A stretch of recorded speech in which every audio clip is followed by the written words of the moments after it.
You're on. Good evening and welcome to the Monday, June 22nd school committee meeting. The first order of business is reorganization of the school committee this evening, and the first action that has to happen with respect to that is a call for nominations for the chairmanship of the school committee. Do we have any nominations for chair? If I Mrs. may Ennis. interrupt, I would like to propose that we postpone the reorganization because Mr. Coonan had a school commitment this evening. I spoke with him this morning, and he would like very much to be part of this vote. So if there is no objection, I would like to postpone until we have our next meeting. So it could be a full committee. So we have a motion to table this action tonight. Any discussion?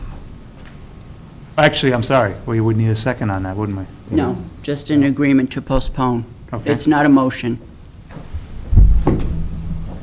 Any objections then from the remainder of the committee? I don't know. This is news to me. There being none, I guess we would move the reorganization of the school committee to the next full meeting at which all 5 members can participate. Very good. Then I will take the helm from you, sir. Thank you very much. Thank you. Thank you, everyone, for coming in tonight. We have a happy night and a kind of sad night, but we appreciate our retirees when they come into these meetings and join us at the end of the school year. I didn't add up all of the years. I wanted to do it, but my 6-year-old nephew had my attention this afternoon. But I'd say it's a bit. So I'm going to turn it over to our superintendent. The school committee and superintendent have a gift for those retirees that are here tonight as a token of your years here in Oxford. And every time maybe you look at it, you say, geez, I had such a great time in Oxford, the good and the bad. So, to our superintendent. Thank you, Madam Chair. Again, this is somewhat bittersweet. We wish all of our retirees nothing but the best, long and happy and healthy retirements. And not all were able to join us, but I do have some brief write-ups on some of our staff that I'd like to be able to share. Somebody did do the calculation. And it appears that at least for Oxford Middle School, the retirees have given 145 years total to the students of Oxford. Seems like more, doesn't it? 135 of those were Judy Hodgeny, but that's all. But Ms. Paula Sweeney has given 19 years of dedicated service to the Oxford Public Schools, beginning in food service and later with our custodial staff. Throughout those years, Paula has served Oxford well, whether Paula was serving lunch to students or assisting us through the years of construction and renovations. She always gave the same dedicated service. Snow removal over the past 2 winters would have challenged the best of spirits, but Paula remained her even-tempered self. She has been a dedicated and hard-working colleague. Her smile, her laugh, and her common sense have made her an invaluable member of our staff. So we wish Ms. Paula Sweeney all the best going forward. I don't believe Paula was able to join us this evening. Also, from the middle school, Ms. Hodgeny. For 45 years, Judy Hodgeny has encouraged her students, her dear ones, to reach for the stars, to be the very best they can be. Undoubtedly, as she hones their reading and writing skills as their beloved English teacher. More importantly, she has lovingly guided them through the challenge and perils of middle school. She has nurtured their self-esteem and built their confidence through giving service to others. Her annual book writing project and presentation to the young patients at Boston Children's Hospital is just one of the many venues in which she implements with her students. Countless adults who they are today because they were fortunate enough to have had Ms. Hodgeny as their teacher. Calculating her years of service to Oxford, it is approximately 5,600 students who are now confident adults, loving parents, and good citizens of their community because of the efforts of Judy Hodgeny. Thank you, Ms. Hodgeny.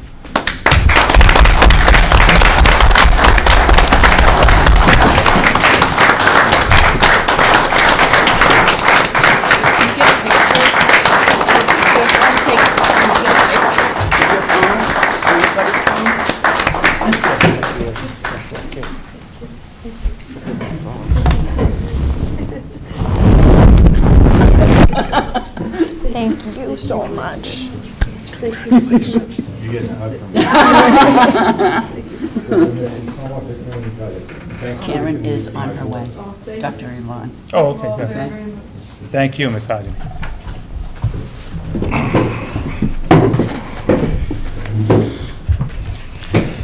For 35 years, the students of Oxford Middle School have been fortunate enough to enjoy a positive classroom atmosphere fostered by Sue Muscapian.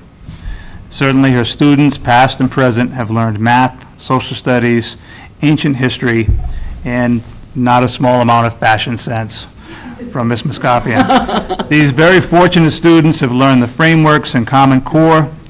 Even more importantly, they have learned that someone believes in them, and she never misses an opportunity to share a kind word or a piece of praise for a job well done.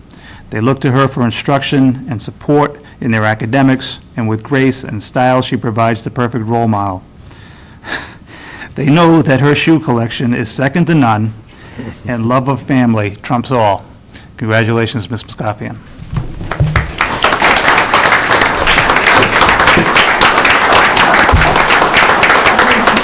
Rocking it.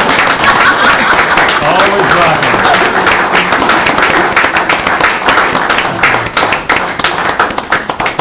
Thank you so Thank you so much. Certainly two legendary ladies. For 21 years, the students of Oxford have also benefited from Jack Libera's love of music and his desire to share his music with them. From beginning band students to accomplished musicians, they have learned from him and shared that love of music and the joy that it brings.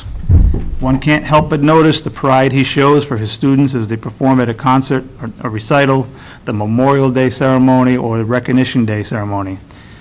It is then that he fully realizes that his patience, his perseverance, and the time he has invested have all been worth it. Countless students have gone on to pursue careers in music as a result of the foundation they received from Mr. Libera. The world is such a more musical and joyful place thanks to his efforts. Congratulations, John.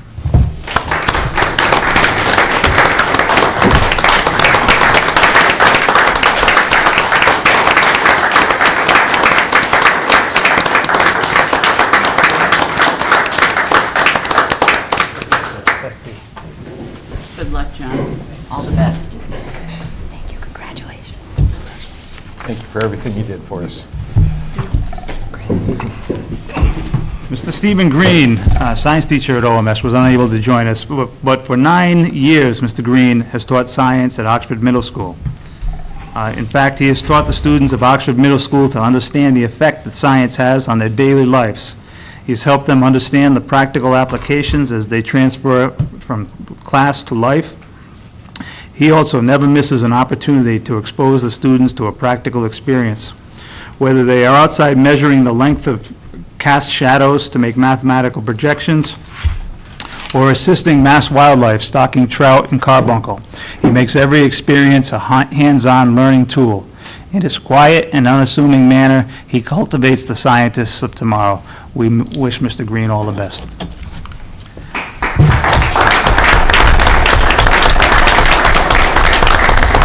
Finally, I believe from the middle school, Miss Linda St. John. Miss St. John came to Oxford Middle School just 5 short years ago, yet in that short time, she has clearly articulated through her words and deeds her love of learning and her love of those who struggle to learn. She has created for her students an educational experience that is rich in academics, balanced by the social aspects of middle school. She has encouraged her students to participate in cross-country, the annual all-school musical, and talent show, to name a few. She has sheltered her students while simultaneously exposing them to the rich experiences of middle school. She encourages them to learn in any number of ways. She is proud of their accomplishments, no matter how measured or how small, and she shares their disappointments and defeats as well. She is their loudest cheerleader and her strongest advocate. The students of OMS have been blessed to have had Linda for their teacher, if only for a short time. Congratulations to Miss Linda St. John.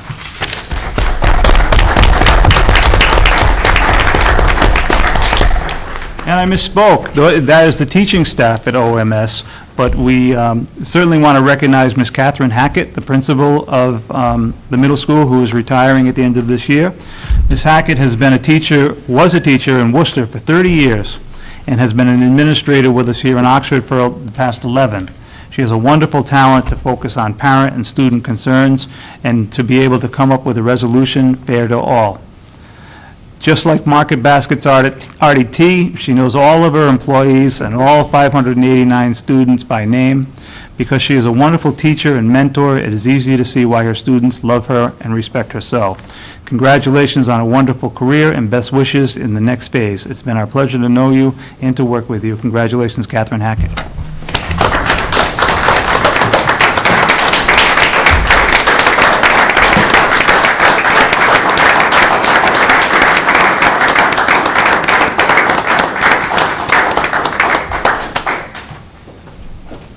Congratulations, Catherine.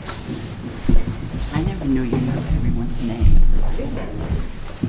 No? Thank you. Just what I gave you, which is, We are going to miss you. no. It was his work.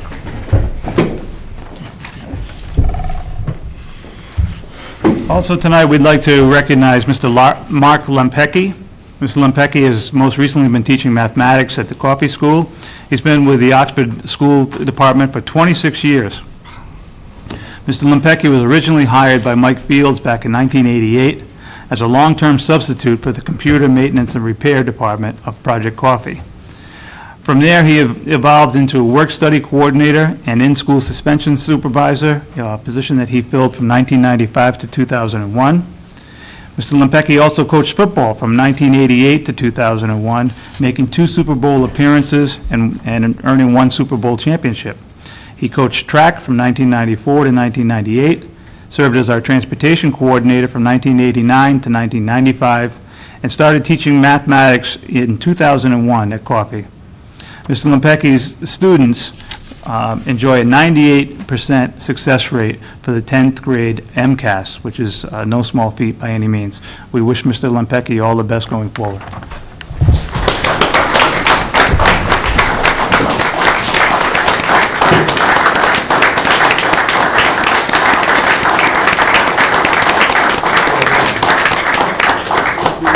Stay there. Thank you for everything you did for us. Thank you.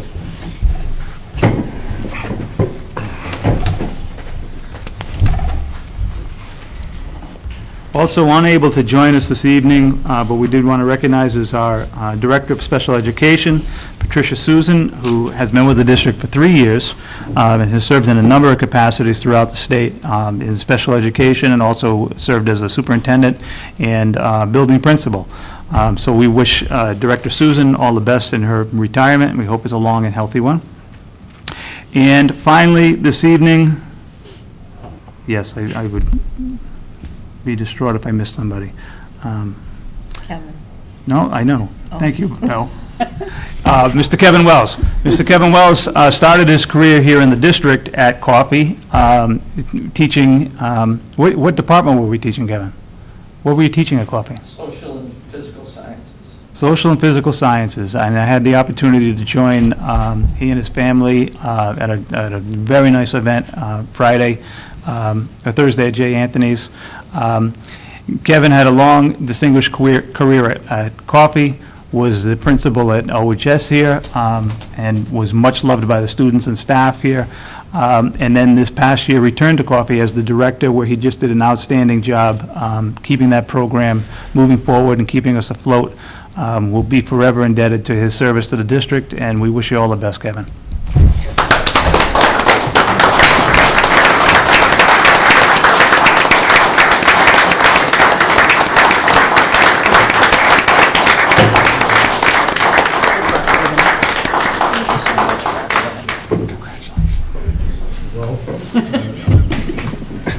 He's a hugger, Mr. Spitz. I am, I like hugging. He's a hugger. So again, we wish all of our retirees nothing but long and healthy retirements. Please don't be strangers. We hope to see you around in the district and in the community. And again, all the best to you. She's pointing out someone I did miss. Ms. Karen Nunavan is on her way, so if we could, we'll return to this item? Yes, That would be all right? absolutely, yes. Thank you very much. Thank you. Okay, as we move on down the agenda, we have approval of our meeting minutes from June 8th. Thank you, everyone, for coming in. Thank you. Enjoy. Do we want to see if we can get a Your picture? retirement starts now. Sit, I know, but you can still celebrate. Start tonight. save us a seat, Sue. Thank you. You're very welcome. Thanks for coming in. Enjoy. Okay. And our meeting minutes. Do we have any changes or corrections, deletions from the committee? I do have one change. It's actually an addition. On page 5, at my comments, it was 6 students going to Boys and Girls State. Girls State. Yeah. Okay. Boys and Girls State at Stonehill. We'll add that in there too, at Stonehill College for the week. Anything else from the committee? Do I have a motion to approve? So moved. Thank you. Second? Second. All in favor? Aye. 4 affirmative, 1 absent. Okay. Next on the agenda, FREC bids. Thank you, Madam Chair. On an annual basis, the French River Educational Collaborative provides the committee with information on the bids that they seek, whereby the district is able to purchase school supplies in bulk at considerable savings. It's really more of a formality than anything that they present the process to you, and I present it for your information this evening.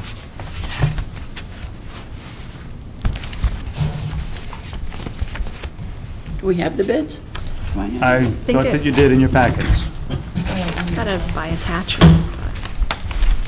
Here you go. Okay, thank you. So what the bids identify are the multiple vendors that the collaborative works with, and some ideas of the pricing on things like, again, bulk copy paper, printing materials, the materials, again, that we buy in bulk through the collaborative with their purchasing power as part of our regular ordering annually. Any questions? Mr. Spitz? Normally, I mentioned earlier that I'm used to seeing just a cover sheet that kind of tells us what we bid and what to vote on in each of the categories that we use them for. And I don't have anything in my package showing me, what the bids were, or, You don't have this here? no. No? Okay. Oh, that was electronic. You got Oh, you sent email. it, she sent it electronically, Right, I but guess. usually what I'm used to seeing is a cover sheet or something. Because normally we don't print up the whole thing because it is such So an much extensive paper. document. But normally I get to look at least each category, how much the bid was, and so that I know what I'm voting on here.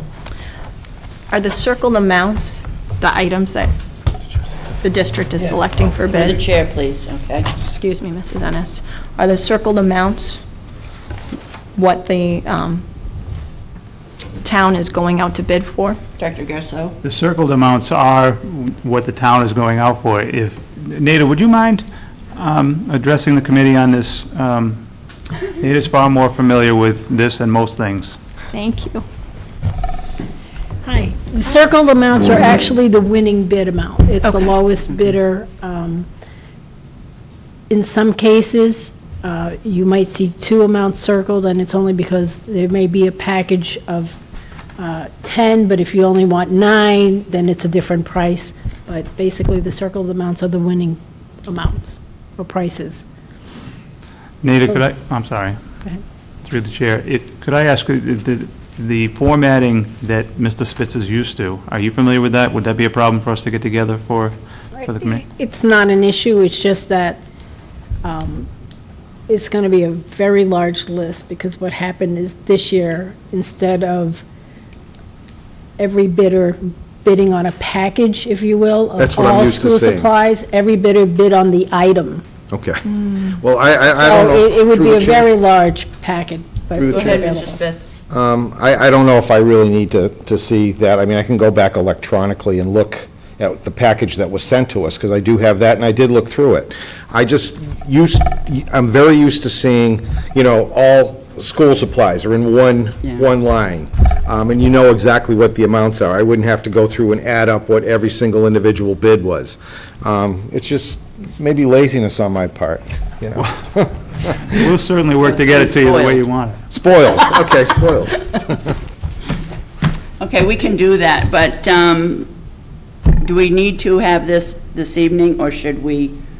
We really need to start placing these orders so that we have Okay. the Some of the material. items have longer, I'm sorry, some of That's the all right, go items ahead. have longer lead times than others. I mean, not so much Yeah, the that's- pencils, but papers, books, and so forth, so. Mrs. Ennis, I have no problem voting on this, because I can go back and do whatever research I want electronically.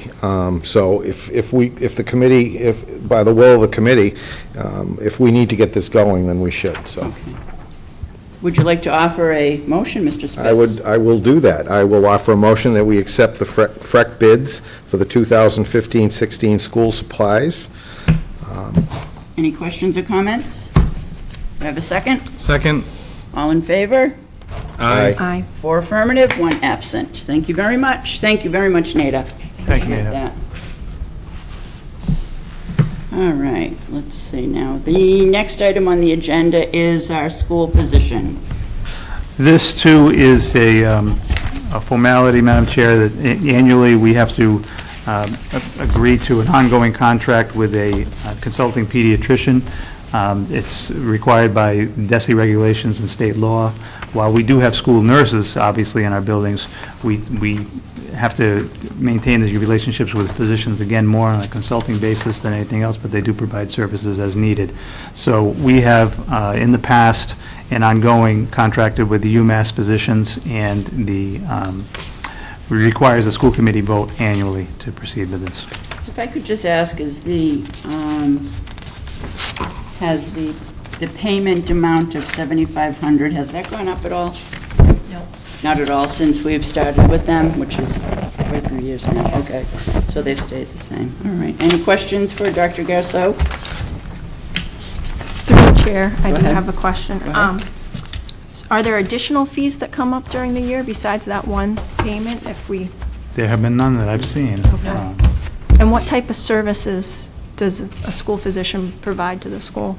Again, they provide consulting services in large part. If we had to develop, it as we did earlier in the year, where we develop a policy regarding head lice, or if there were problems with, our water situations, which we have had during the year. They provide guidance on how to handle those issues, how to draft policy, and direction to maintaining safe and secure schools. Anything else? Mr. Spitz? I'm used to seeing a doctor assigned to the town, too. Like, always had Dr. Shaw for, 100 years, and we had somebody local that, if the nurses couldn't handle something immediately, other than the EMT services, is this inclusive of doctor consults, or? It is, and what you're referring to, Mr. Spitz, may be, it may be in the time that you were off the committee, that relationship changed, where we're not using somebody locally, but we've contracted with UMass, because it's my understanding this has been in place for a number of years. Again, I'm getting the nod of yes, so I'm right on that one. Yeah, and if I may, Mr. Spitz, if we needed a doctor immediately, they would send someone from the Webster office. Oh, okay. And if Dr. Bram, who is one of the doctors that we would call upon, is not available, they would send whoever is available, should we need them. That's why they use that closest office. Okay, great, thank you. Okay. That answers my question. All right, very good. Anything else? Okay, I think I have a motion on the floor. Do I have a second? I'll second. Thank you. All in favor? Aye. 4 affirmative, 1 absent. Thank you. All right, now I'm going to interrupt our agenda, and Dr. Garceau, as a retiree that was stuck in the traffic. Thanks for letting us know, though. Well, soon she'll have all the time in the world, so won't be an issue. But we'd like to, again, wish Karen Nudavan all the best in your retirement. Karen has served as a school psychologist in the district for how many years? Is it 8? We'll go with 8. We'll go with 8, and she's brought a wealth of information and knowledge to her role as school psychologist and her capacity in supporting the students of Oxford, and we wish her nothing but best in her retirement. Thank you very much, Karen. Congratulations to you.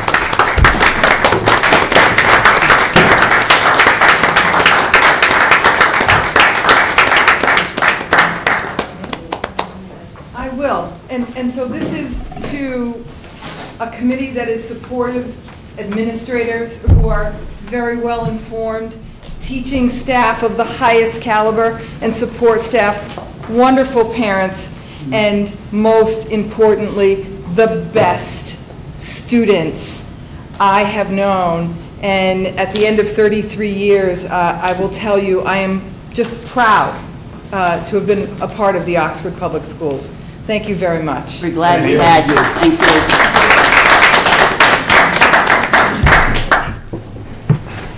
I'm just going to share one little snippet, if I may, for Dr. Noon-Yvonne. People have gotten in touch with me and asked me to have her intervene on things, and I usually always end the conversation with, "She's wicked smart." So take that with you, because that is true. We wish you all the best. Thank you so much. You're welcome. Thank you, Karen. All right, now on the agenda, let's see. The SWCEC quarterly reports and annual report. Actually, Madam Chair, if we could just back up a bit to the FREC bids Sure. for a moment. What I neglected to mention was that the copy paper bid is separate from the general school supply bid, and as such requires a separate vote. Okay, do we have numbers? We voted on the general supplies, correct? Yes. Okay, so we would need a vote on the copy paper as well. Where is it, the end? Oh, here we go. Well, I can say from being on this committee for 12 years, these prices have risen. I think this is the most I've seen them. Oh, duplicating paper. I'm not showing any paper, I'm showing markers, flex pens, pencil sharpeners.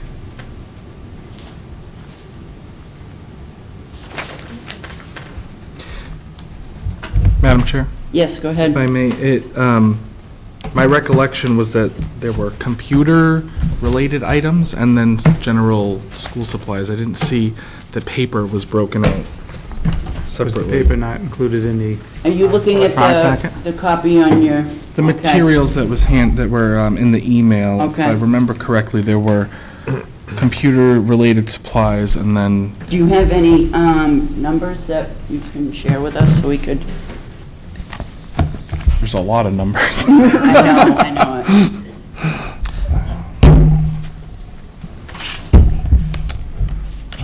where are you?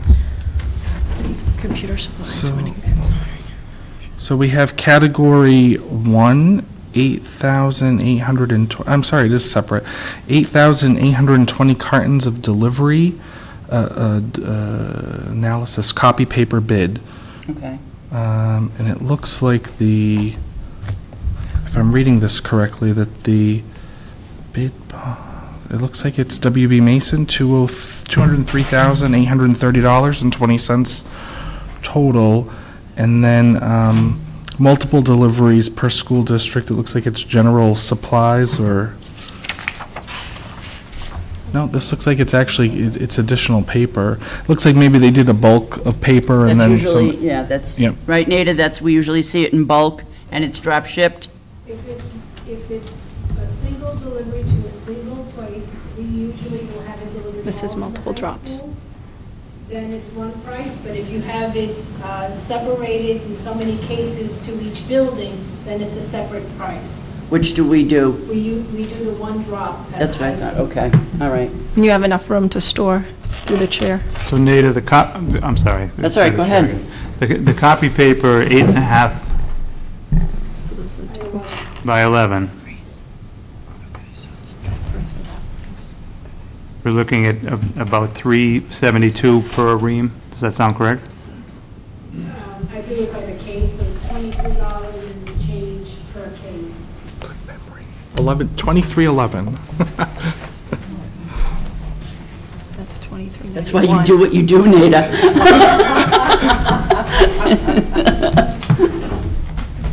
So this is, yes. Madam Chair? Yes, sir. Could I just recommend for next year, if we get this all tallied together like we used to have it? Because it's just so much easier to, we wouldn't be searching for Right. numbers and stuff. Make sure that happens. Absolutely. What would the committee like to entertain for this? Do we have a dollar? We've Is got it the 250? 203,000. 83020. Nada's going to come up and let us know what we've got. Doesn't look like there's anything better. 2311? Is the price per case. We order approximately 820 cases for the year for the school district. So, doesn't mean we have to order that, but that's basically what we've ordered in the past. We're going to try to see if we can do with half a truckload this year. Now, through Go the ahead. chair, with the new report cards being hopefully paperless, how much paper is that supposed to save us? I don't know, but you figure per student, there's one anyway. If not, sometimes there's two per child. So it's quite a bit of paper over the year. Yeah. I'm curious, It in does- like doing the calculation. WB Mason is going to hold the price for us through next May. So we're going to start with a half a truckload and hopefully not have to order any more paper for the rest of the year. Okay. Because we have some in stock at the moment. We do? Okay. Yes. All right. Madam Chair? Mr. Spitz? I'd like to go ahead and vote on this because we have a number Yeah. electronically, but at the same time, I want to explain too on the paper thing, that this is for all the schools, it's for everybody, it's not just for like report cards and that kind of stuff. This is what the teachers use for their worksheets, for anything that's done within the school system. So, I mean, that's pretty realistic, the number that I'm looking at here, so long as we stick within that number, and if we vote on it, we will. Very good, sir. So I would like to motion that we accept the paper bid as well from Freck. Very good. Do I have a second? Second. Thank you. All in favor? Aye. 4 affirmative, 1 absent. Thank you very much again, Nada. You can stay Nada. here for a while if you want. Okay. All right, now we will go to SWCEC, their quarterly and annual report. So, again, this is some housekeeping, some of it quite old, as a matter of fact, but the Oxford Public Schools is a participating member of the Southern Worcester Collaborative, through which we bid out for special ed services. We place students in some of the programs at SWEC at lower rates than we could afford to provide those services in district, at least until now. The law changes in 2012 with regards to educational collaboratives require that reports be filed annually with the school committee and that votes be taken that you've accepted the reports. And the reports that are being presented tonight are the quarterly reports for this year, but also the final report from last year, before I came on. The annual report and audit were included within the packet that you have here. So it's the annual report for 13-14. No action was taken on that last year, so we're just trying to clean up that business there. Okay. And I believe that was also sent to us electronically. No. Any questions from the committee? Yes, sir, go ahead. I may be incorrect here, but I was curious when I was looking through the annual report, I did not see the actual financials. I saw a 3-page document from the audit firm, just indicating that that they had reviewed them, but typically you would see financial statements, and I'm just wondering if those were, if those are forthcoming, if they were just admitted in error, or if those are not something we would see. Madam Chair, the audit packet that I have here is 30 pages long. You're certainly welcome to mine, but this should have been forwarded to you electronically, so I'm a little confused as to why you had just a few pages of actuals, but I can be sure to get you the hard copy. Yeah, through the chair, I believe I had 4 pages. Really? Yes. So this, Is that what you had? this section. Was this what you were referring to? The Independent Auditor's Report. Yeah, I've only got 4 Year-end, pages. June 30, 2014. Yeah, I'm sorry, Madam Chair, I Go didn't ahead. see the actual financials. I only got the auditors, the letter, the cover letter from the auditors. Being a finance guy, I'd like to Did look you at send that over? I'll have to resend it and see what happened with it. Maybe Okay. because it was so large. I downloaded it directly from SWEP. Okay. And then saved it and forwarded it to you guys, so I'll have to look, because if you didn't get all these numbers. No, we didn't get then- any of that. No. Okay. All right. We will be sure to resend then. Mr. Phillips, expect a call in the morning.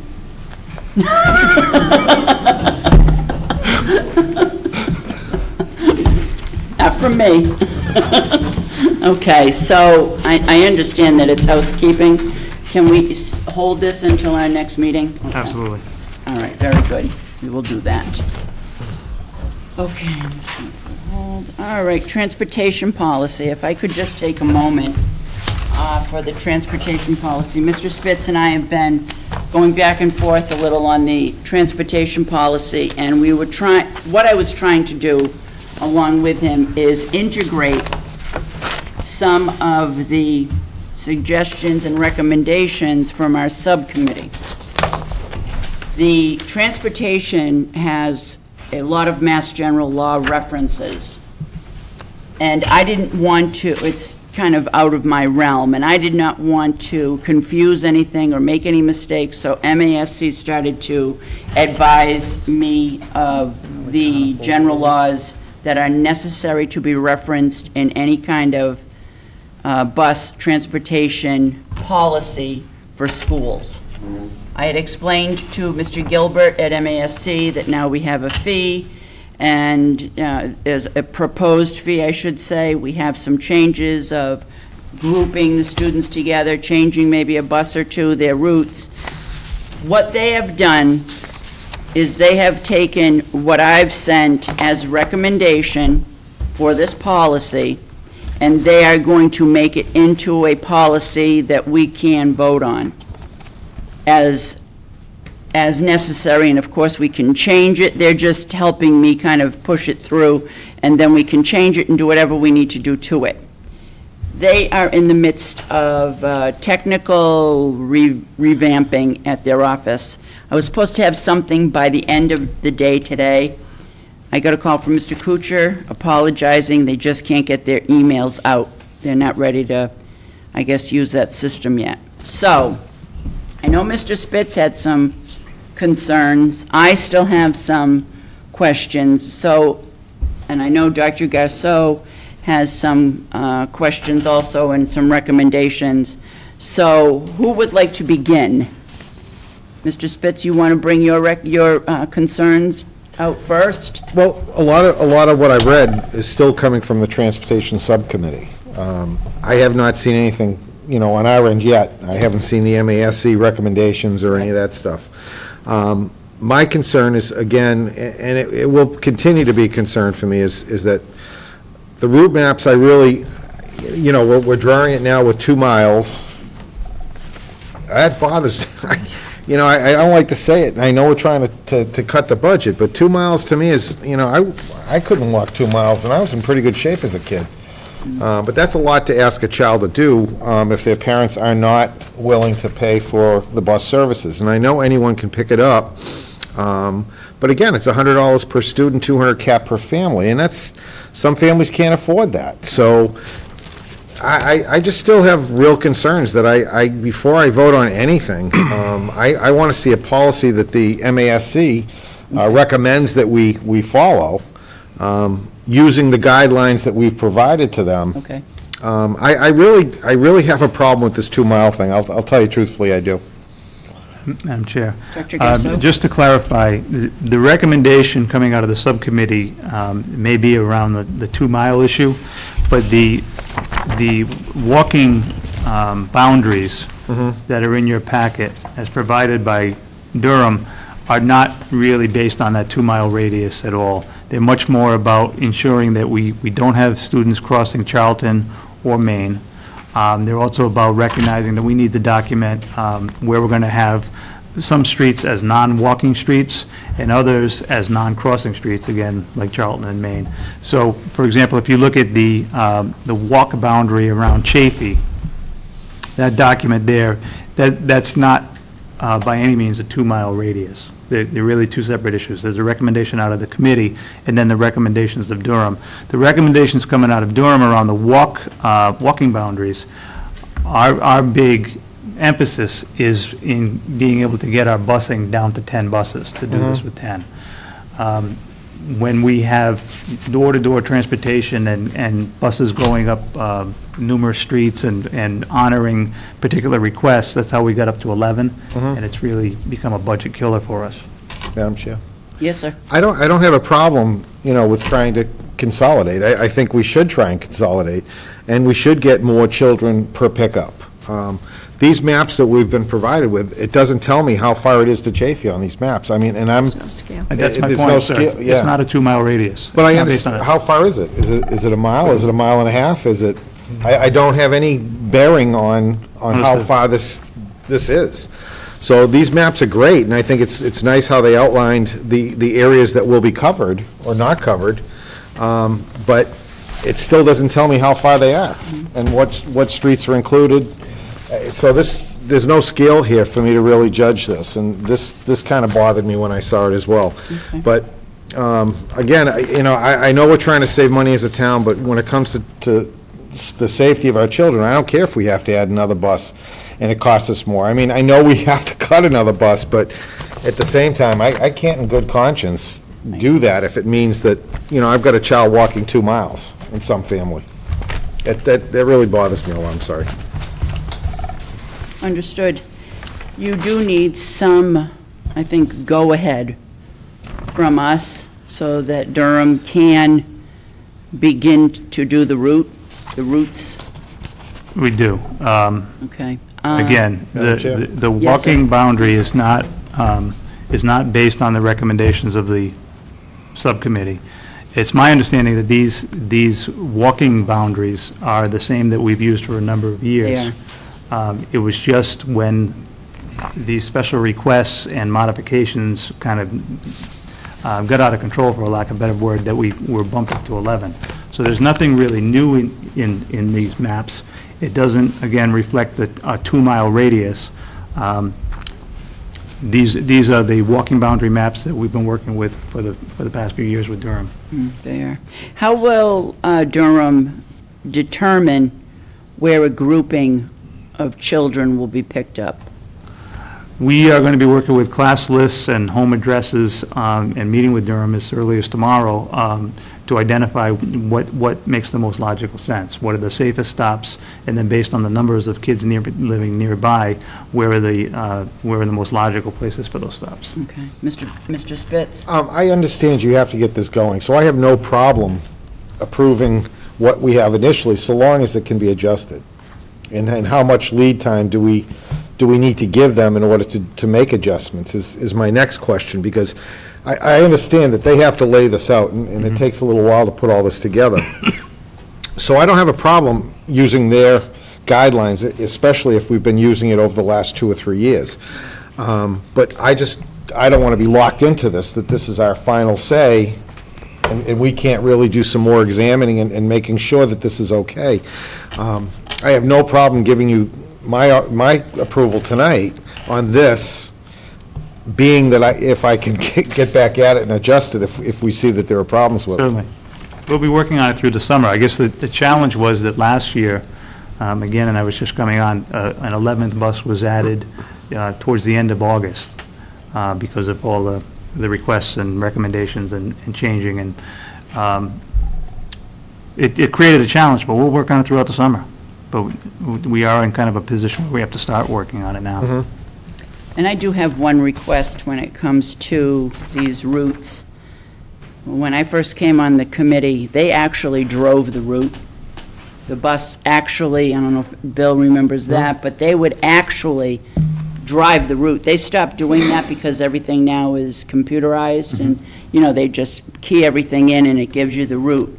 I request that they drive the route, even if they drive it in vehicles, because to understand what the parents see, they have to see it first.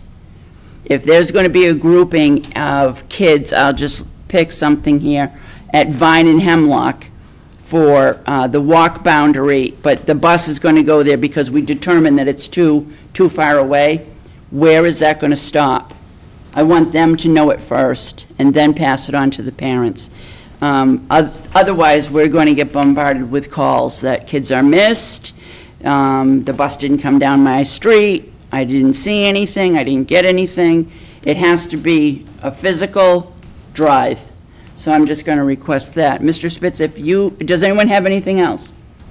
If you would like to make the motion and include your request that this can be revamped whenever, as necessary, but at least they can at least start the conversation with Durham. Sure. Okay, Well, you pretty much gave me the motion right there. there you go. so Okay, there's the motion. I will make that motion. Thank you, sir. Do I have a second? Madam Chair, just for clarification. Yes. We're only approving these maps right now for planning, but nothing in regards to fees or anything Right. like that? Okay. Right. Second. Very good, thank you. All in favor? Aye. 4 affirmative, 1 absent. Thank you very much. Okay. Right. And as soon as I get that transportation policy, I will email it to everyone. I might have it tomorrow, so. This evening, we have an update on our technology exemption. Mr. Phillips, would you like to come up and share with us the good news? Well, thank you for having me you. to give this update on the capital exclusion. First, let me thank the residents of Oxford for going out and voting on this and really taking the time to invest in 21st century learning and tools for the students here in Oxford, really building up the infrastructure and thinking about the security that we have across the building. The last time I was here, I basically talked through the different items that made up that $810,000. Just as a little refresher, I have it here. Basically, we have a few things like the network switches that would be district-wide. This is really just building up that back-end infrastructure. Everything, as we mentioned last time, printers, computers, phones, everything gets connected to our network, really building that up. Security cameras, trying to get coverage around the buildings. Wireless, students all have devices. We're trying to get those connected. The phone system in the high school. ENO boards or some form of interactive boards. I'll talk more about those. Computers, and here the computers are mostly for the labs and the engineering lab downstairs. Also for that course would be a 3D printer, a video switcher. This was for the video production class they're looking to do. Chromebooks, moving away from textbooks to Chromebooks. More ENO boards for the other buildings, just for equity, because as we mentioned, Chafee is outfitted with ENO boards. Some classrooms scattered across the other buildings, really trying to get those buildings or those rooms somewhat state-of-the-art in terms of the technology they can offer our students. So I'll go through item by item and just give an update on each in terms of where we are and the work I've been doing. It has been a busy couple of weeks, as you can imagine, because really just going through finding vendors, or contacting vendors, having them come in to do an evaluation of what we currently have. And like any remodeling project, sometimes you see things that were unforeseen. So a couple things have been coming up that we may have to address, but we're trying to save as much money in the process and see how far this will stretch. This is a one-time exclusion money. We're not going to have it again next year. So we really have to stretch these dollars and really think about how can we use this money to invest as far out as possible. Really start thinking about the big ticket items, things that may break soon, or things that could really last a long time. So networking, as I mentioned before, this is core everything that we're doing. It's really what connects everything. If you look in our network closets, you'll see, just like at home, you have your router where you plug all your devices in. Throughout the buildings, we have switches that we use for that. As we add more cameras, more phones, which were already laid out in the plan, we're going to need updated switches. So we'll use this money here to really work on that back end. It's the highway, that's where we have to invest there first. We're getting quotes right now through Dell, HP, and through Acuity. Acuity has been a partner for a few years now. They're out of Auburn. They've been consulting more than anything else. So they've really come in and they've built our network for the most part. I've brought in some skills where I've been able to reduce the amount of time that we've had to use them, and hopefully we'll continue to do that because it is a pretty expensive venture, but we'll still rely on them because they know the network more than anyone else right now. So they'll also provide some support there. Security cameras, and as with including Acuity there, we're trying to include as many constituents in everything we're doing.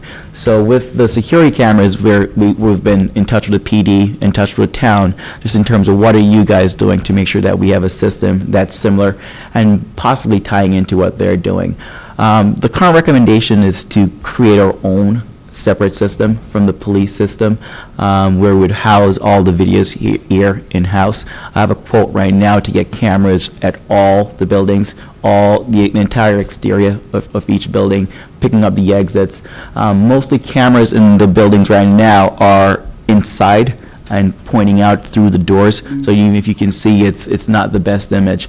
So what we're doing, we're going to put outdoor cameras there so you can really get a clear view of who's standing at the door, and also get a wide angle so you can pick up the entire parking lot and the driveways and so on. So I've been in touch with the police department. They're really excited about that because they'll also get visibility during off hours when our students are not here. We're not sure what's going on behind the schools. We have the playgrounds over there. They mentioned there's some activity in these areas, so we can be constantly monitoring those areas. And we'll also be recording, so we can always go back and look at the archive. We're hoping to set it up to archive for at least a month. We're hoping we don't have to go that far back, but it's just a good backup to have. At this point, the funding we had allocated for that was $151,000. That won't get us the interior of the buildings, but at least we'll start with the exterior. And we're thinking about possibly adding access control if the prices come back low enough to some of the doors, so teachers or staff can use a card or a fob to enter the buildings just for added security. Not every staff member has a key to the building, so if they go out, you'll see it sometimes where they have the door propped open, but really if we have an access control where they can come in, and that would also be tied into the security camera, so it would be all one integrated system. We're pushing to get this through for this summer, but with many of these things, we have to make sure first thing we're testing, we're getting the lowest bid, so we are reaching out to multiple vendors and also following the process as laid out by the state in terms of purchasing. So that's we're working through that in terms of funding right now. Please free to stop me for any questions. Mr. Yep. Spitz? Yeah. My question to you is, will this be set for September when we'll return to school? Hopefully. It's a large project because what it will require will be running cables through each of the buildings back to the network switches. So it's kind of a phase. We're going to have to get the network switches in to support it. So that's the first phase. We're getting quotes for that right now. Hopefully those will be delivered within the next few weeks, and then we'll sign off on this bid so that they can at least start. I wouldn't say this project will be complete based on what I've seen in the past. It does take a long time for them to come in and do all the wiring, and also we have to work around custodians or the maintenance team in the buildings for the summer. So there'll be a lot of scheduling around that. So hopefully, but not guaranteed. Go ahead. Just one more part to Yeah. that, if I could. Do you have a priority setting as school-wise? I mean, are you going to start at the high school and work down? Yeah, it would probably be high school because everything would be coming out of the high school. The main server would be here in the high school. The high school is also the building that does not have any visual at the front door right now, so that would be the high priority. The other buildings at least have a system where they can see the front door and the entrance. Not a very good system, not a very clear picture, but the high school has nothing. So at least getting that front entrance is a high priority, and then start really going around the building to see all the exits and entrances. Thank you. What about the cameras that are in-house in this building now, covered with the cages? What are we going to do with those, and just take them out? I mean, can they be salvaged for us, or no? That was one of the first projects, like, when I first came in, trying to figure out how that camera system worked. Took a lot of digging, a lot of going through the roof. I was in there trying to figure out where it actually went to. There's one of those cameras that we found working in the basement, and it's black and white, and it's very poor quality. The camera team, when they came in, I also asked them, can we salvage the cameras? Can we attach them on? They said the price of camera these days, and for what you have, it's really not worth it. You're basically seeing nothing from those cameras because it's so poor. The only concern I have when it comes to any kind of technology that we bring in, because it has happened in the past, is that by the time it's installed, you know what I'm going to say? Yeah. It's obsolete. It's obsolete to us. Right. It happened with the heating and cooling system in this building as soon as the building opened. Right. So how are we going to be sure that we kind of are ahead, a step or two at least ahead, and so we don't say, well, you know what, town, guess what? Everything we just bought is obsolete, and here we go again. And that has kind of been somewhat why we've been careful in terms of moving forward. We don't want to get the first person who comes in and say, hey, get this, and we sign off on the bid. We go through multiple vendors. I've been looking at different solutions, and in communication with different people who may be more expert than me, or vice versa, so that we can get a sense, is this something that we're looking for in the long run? As I mentioned before, it's a one-time expense, and we're trying to look forward as much as possible to make sure that it will be sustained moving forward. But I agree that we do want to make sure that that is in place. Thank you. Go ahead, Mr. Butcher. Thank you. Curious to know roughly the breakdown of the 151,000 in terms of an approximate number of cameras, the actual DVR, system memory. Once we get to the quoting phase, that's when we'll have those numbers. Right now, and this is something you'll approve through the warrant. Right now, we're at 46. The proposal that is on the table right now is I think it's for 46 cameras, and then there is one server essentially that's recording all the video for archiving purposes. A lot of it's in labor because it's going to take so much for the wiring back, running back all the cables through the roof back to the closet. There is some equipment in there for extra switches. So what I'm now doing is pulling out those switches so we can basically use them for something else. Not only the camera, we can also use it for the phone system and everything. So we're trying to break that out right now. But at this point, it's at 46 cameras. If you were to add access control, I think it would be an extra $20,000 on top of that, 20 to 25,000. So it's something we're saying, do we want to invest in that access control, or do we want to invest in more technology that that will be in the hands of students? What does that mean, access control? The doors where you have the key fob. To get in, okay. To get in, okay. correct. Yeah. Okay. Yeah. I thought you meant somebody would have access to No. do everything. Right, Okay. no. Speaking of you, all right. And then hopefully through this, we'll also include the PD. They're excited about possibly getting that live feed, so that they can be monitoring. They're not going to be there like what's happening at the front door or who's coming and going. It's more for emergency situations, or they can at least tie in and know what's going on in in case of emergency. Anything else? Cameras? Thank you. The wireless project, so this is where the remodeling issues are coming in. So we're really trying to ramp up wireless across the district. I mentioned it the last time I was here. Students have all these devices, and we want to really start having them use them. And in order to do that, we have to create more of a business class wireless that supports that. If the current system, if we were to add all the students in, or even just all the staff, we could technically crash because we run out of IP addresses. So we're really trying to get that system up and running. So the high school should be fine. We're evaluating a couple different solutions, a couple different companies. We actually have a demo. I have a demo running now at Central, just testing out a system that came back at a much cheaper price at about $40,000, and we're seeing if we can go with that solution. So I'm testing that out right now to see how it works. They basically sent me the equipment so I can test it for a couple weeks, and if that's the solution, and if it works for us, then by all means we'll probably go in that route. The issue we're running into is the middle school. The wiring there is so poor that even if we were to add the wireless, it probably wouldn't be able to support the speed. That's our kind of our bottleneck. In technical language, basically it's set to only allow a certain amount of speed based on the type of cables that are there. So we would have to probably invest some money into upgrading the cables there.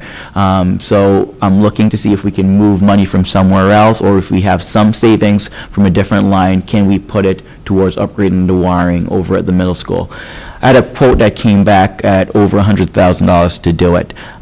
So it is a pretty significant cost. I did see a quote that came in a little bit cheaper at about 50 to 60. I'm going to see what that would include and if it's possible, and hopefully that's something we can do in with this project. Again, it's thinking about the long run. This is a one-time money, and if there's ever a time we're going to invest in that infrastructure, now's the time to do it. So we're looking into doing that. The phone system, this was some hunting for the phone company so what happens is Central, Coffee, and the middle school are all on one central it's called Voice over IP. It's basically internet phones you plug into a network switch, just like you do with your phone, with your computers and everything else. They're using a system called Vertical Wave, and we're basically trying to. We went through a vendor last year. I sort of through all the contacts we had, and the ones we had, I just could not get a hold of anyone for weeks. So finally, I called Vertical Wave themselves, and they put me in touch with a different company. That company came in, and they were setting up a quote, but then they may not be in state contract. So so we're still trying to figure out how we would go about paying them. I was able to finally get a hold of someone from the other company, and they're going to be here tomorrow morning. So at least they have some history with what the setup has been in the past, and so hopefully we can turn that over pretty quickly. That project I really want to get done before the school year starts, and I think it should be a relatively quick project because they'll just be coming in and taking out the old system and putting their new system. And because they already have a system in place, hopefully that will be pretty seamless. I don't have a cost yet because they need to come in and evaluate that. ENA boards. So we were looking, we mentioned the last time, to do some form of interactive projector or board in each classroom. So this is for the high school, Barton, and the middle school. The original proposal was for ENA boards because ENA boards were installed at Chafee a few years ago.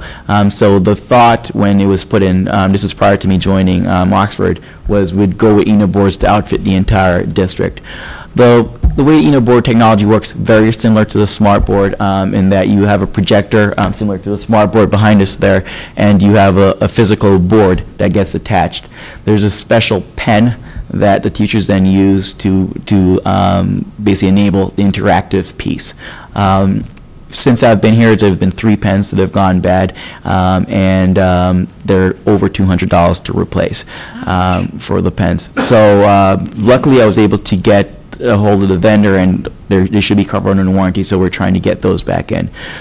The boards themselves for Enid board is almost $2,000. On top of it, you have to then spend for the projector, which is another $1,200 plus installation fees. So I started looking at different solutions that are out there. One thing that we've been evaluating, and as with many of these things, I try to include as many people as possible in the decision process. So we brought in the teachers from the high school, the middle school, and some teachers from Clara Barton too, to show them the interactive projector. So what Epson creates, instead of having the board itself, it's a projector that has all the interactive piece built into the projector, and you have a special pen that you use, and it can be used on any whiteboard. So at the high school, we wouldn't be investing in the board, we'd just be investing in the projector. If one thing goes bad, I can go up and change the projector. The projector is about $1,500 by itself. So a $1,500 projector, instead of investing in $4,000 for the projector on the board, is the logical way to go. As I said, we've brought in the teachers, and they love it. They think it's a good way, and we get more bang for a buck, essentially. Through that, too, we'd also be able to upgrade the computers in those rooms because of the savings there. So now, instead of having an old computer, with the funding we had, we'd get this interactive board and this interactive projector with this old computer that would be churning along. So now, by going this route, then we can now invest in more state-of-the-art computers that get connected, and they still have that interactive piece. The high school will work great. At Barton, we're looking through this interactive projector. There's an upgrading model for about $200 extra that has a finger touch technology, and we're thinking about putting that at Barton because with the smaller students, it'll be easier for them to use instead of the pen. The vendor also came in, evaluated the board. The boards at Barton are a lot more solid than the boards here at the high school, so they guarantee it should work over there. So that's going to be the plan. Middle school, it's all chalkboards, so we do have to invest in whiteboards, but the teachers are also really excited about getting whiteboards as opposed to chalkboard in the room. So that will be the plan, to upgrade those over the summer. So we're really trying to, that is a big project because it does install 65 boards and projectors, and also with a speaker system, so you'll have, you can hear it throughout the entire room. That will take some time, so I'm really trying to close that out. We have 3 bids in right now, and the next step will just be to pick the winning bid and move forward. So hopefully we'll get that signed off within the next couple days. When is your opening? For school or For the bids? I think most of it should be off state contract. This was something I'll work with Donna on, but Okay.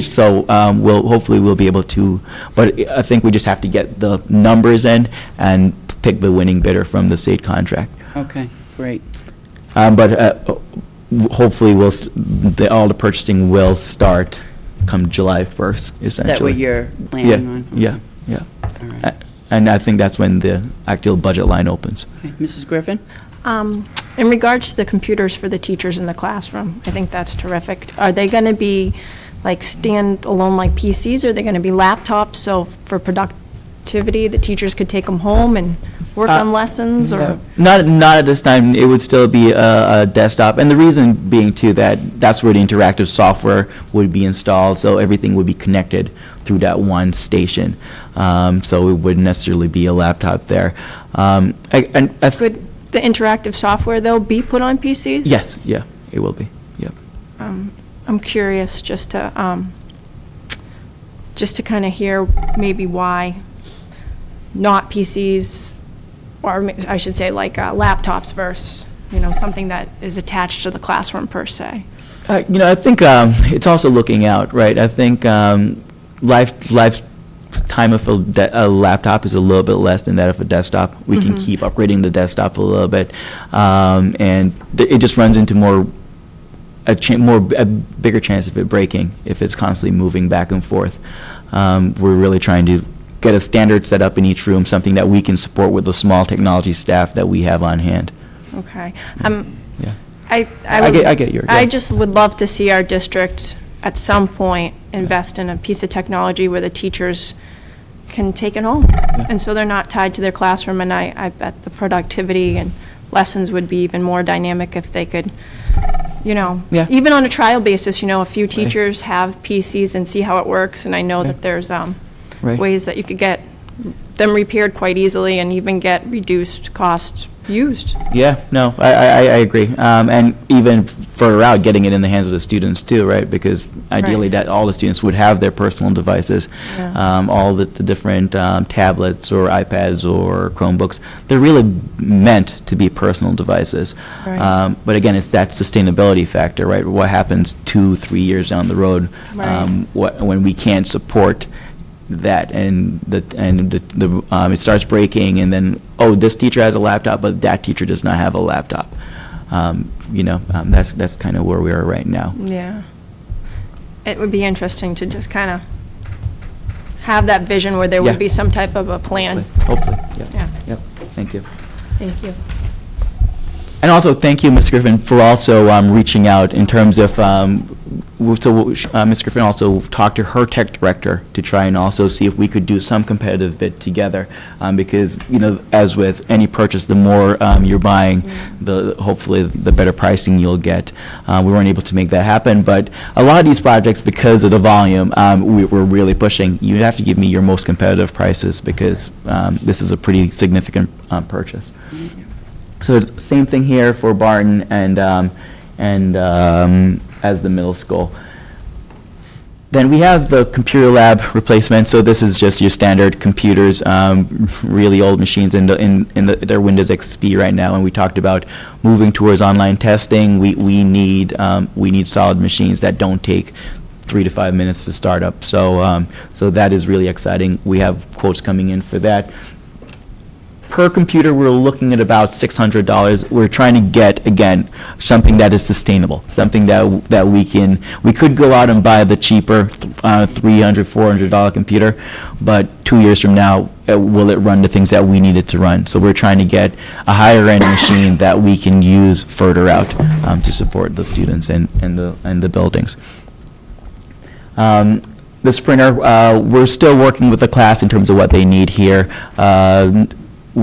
I'm not sure about the timeline on this course, if it's going to happen this year, so that's something I'll work with Mr. Tebow to make sure that, I know the middle school is thinking about offering a STEM class that may utilize this, so we're working back and forth with the groups.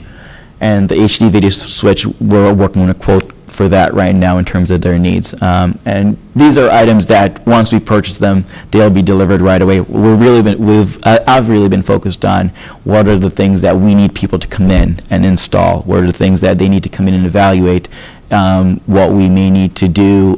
They need to come in and do special repairs or special installations. Those are the big ticket items. Once those are done, we can make these purchases pretty quickly, but we're still getting quotes for these. Yeah. Mr. Butcher?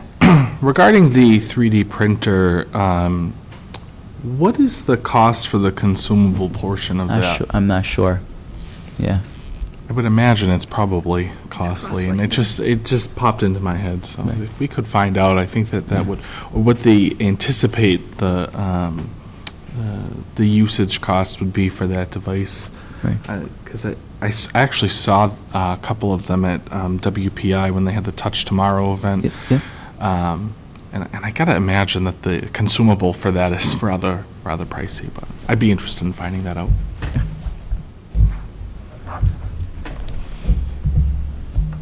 And the next thing would be Chromebooks. So this is where we started looking at the personal devices. And again, I get it that we do want to start getting to that point where they can start taking it home. At this initial phase where it's a one-time, we'll probably have to do carts here at the high school. So we'll probably do 4 carts of Chromebooks where it'll be in the U.S. history class. We're looking through a curriculum right now to see if it would serve the needs of that teacher or that curriculum. But this again is a one-time purchase. Once we put the PO in, it will get delivered within 2 weeks, 3 weeks. So this will be an easy purchase.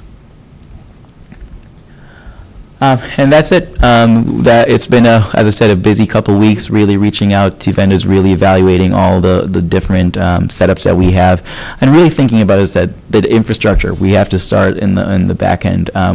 we need, where are our weakest points, and how do we fix those before we start adding these things? And also, how do we think about making it sustainable moving forward? To your point, this is not something that we can basically purchase and then it's obsolete tomorrow, or it dies a year from now and we can't replace it. So we're hoping that that does not happen. Very good. Great report. Keep us updated. Will do. You know, Will do. Even through the superintendent, if he could, you know, just you could let him know, and he can pop an email over to us and let us know how it's going.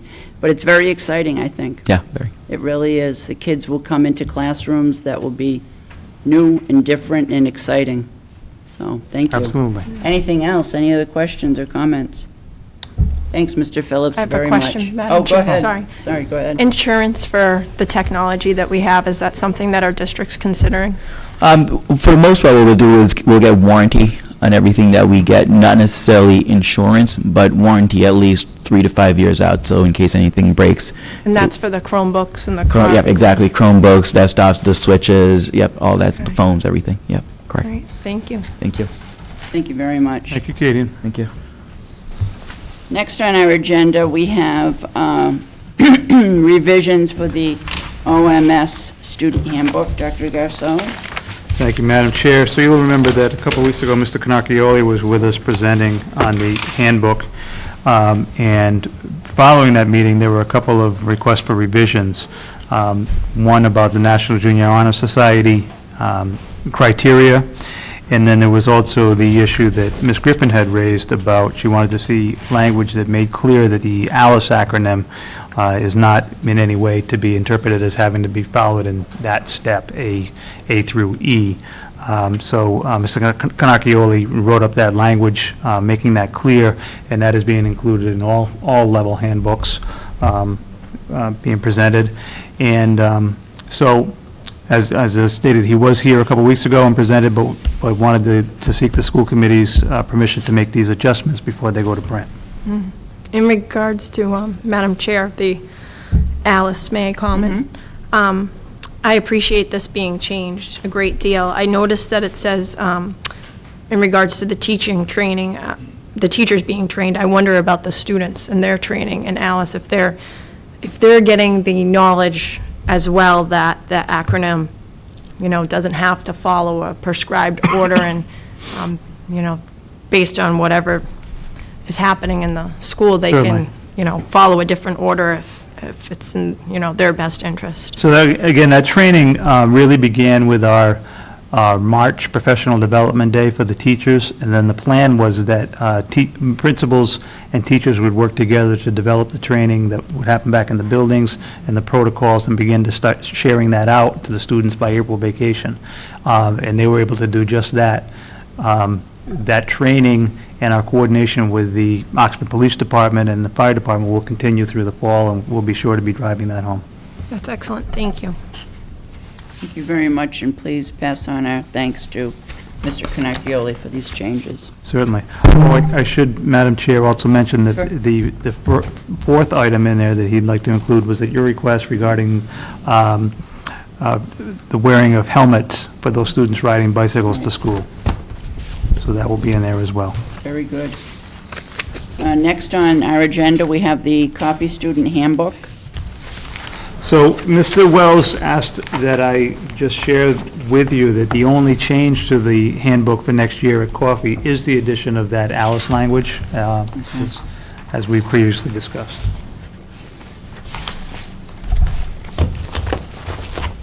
Any questions or comments in regard to the handbook?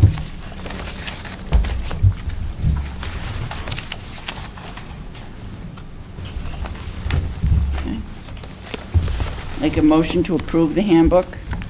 So moved. Thank you. Second. Thank you. All in favor? Aye. Aye. 4 affirmative, 1 absent. Thank you. Madam Chair, Yes, sir. do we need to vote on the OMS revisions?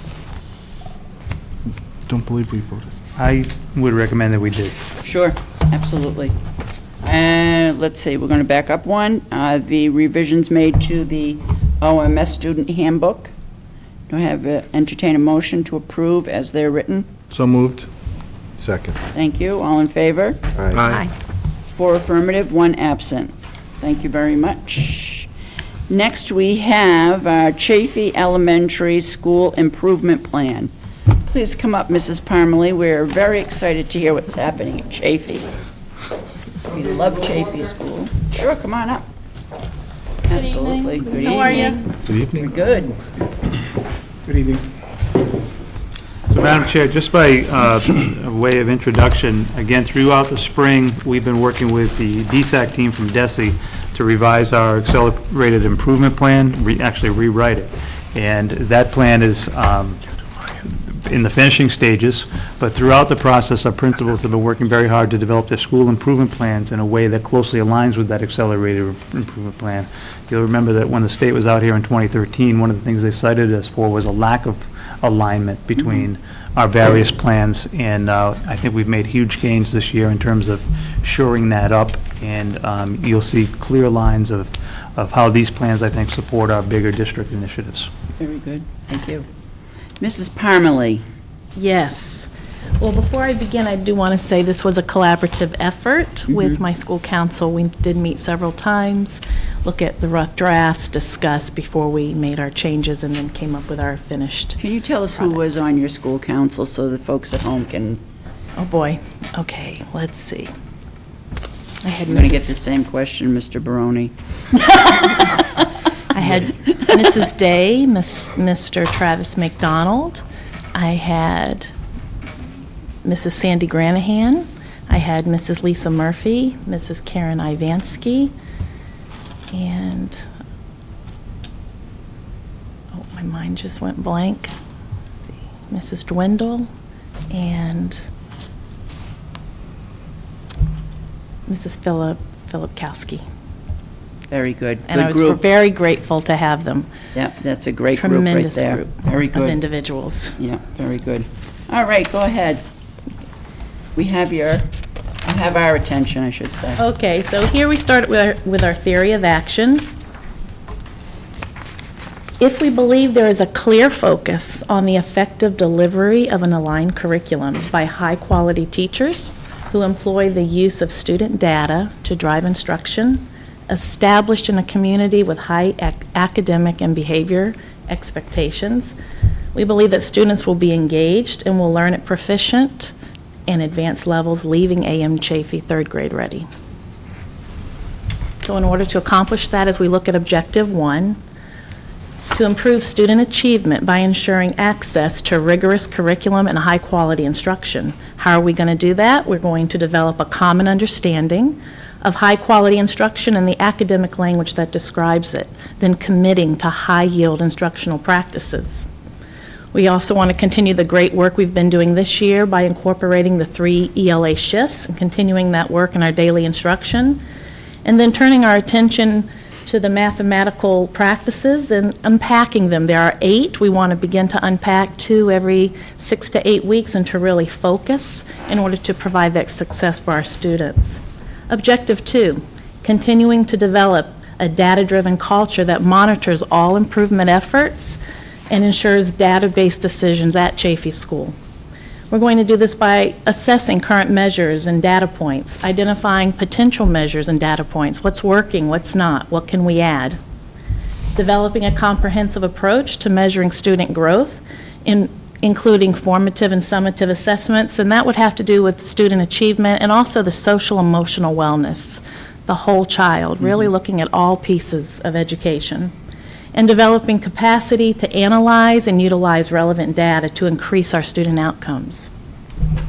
Objective 3, increasing capacity to provide our targeted interventions and differentiated, rigorous enrichment opportunities for all students. How are we going to do that? We're going to build instructional capacity of teachers to ensure that all students can access and approach challenging curriculum, and that's really our Tier 1 instruction.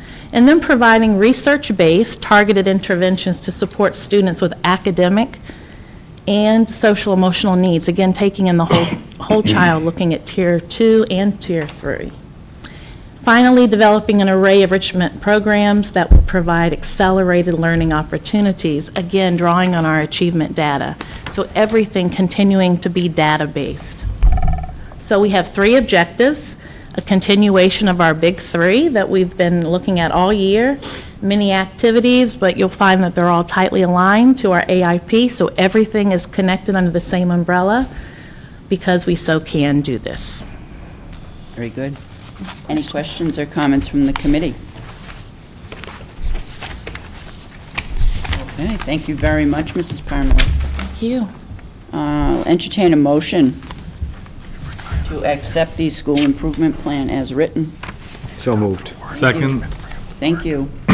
All in favor? Aye. 4 affirmative, 1 absent. Now that this is approved and ready to go, when will it be on our site? Tomorrow morning? Absolutely. Excellent. We can so do that. Because I was just gonna say, we so can. We so can. Madam Chair, if I may. Go ahead, sir. Mr. Spitz had asked when the middle school and high school presented, when the committee was going to hear on the progress. And I would like to ask that we put these on the agenda for the January meetings. Thank you. Right now. Thank Put you, the I middle appreciate school and that. high school on for the first meeting of January, and we'll plan on seeing the elementary schools in that same month to report on the progress of these, again, ambitious plans, and ambitious but achievable plans. Yes, Thank you. very good. That's excellent. That's good news. Thank you. Madam Chair, may I Yes, make go one ahead. comment?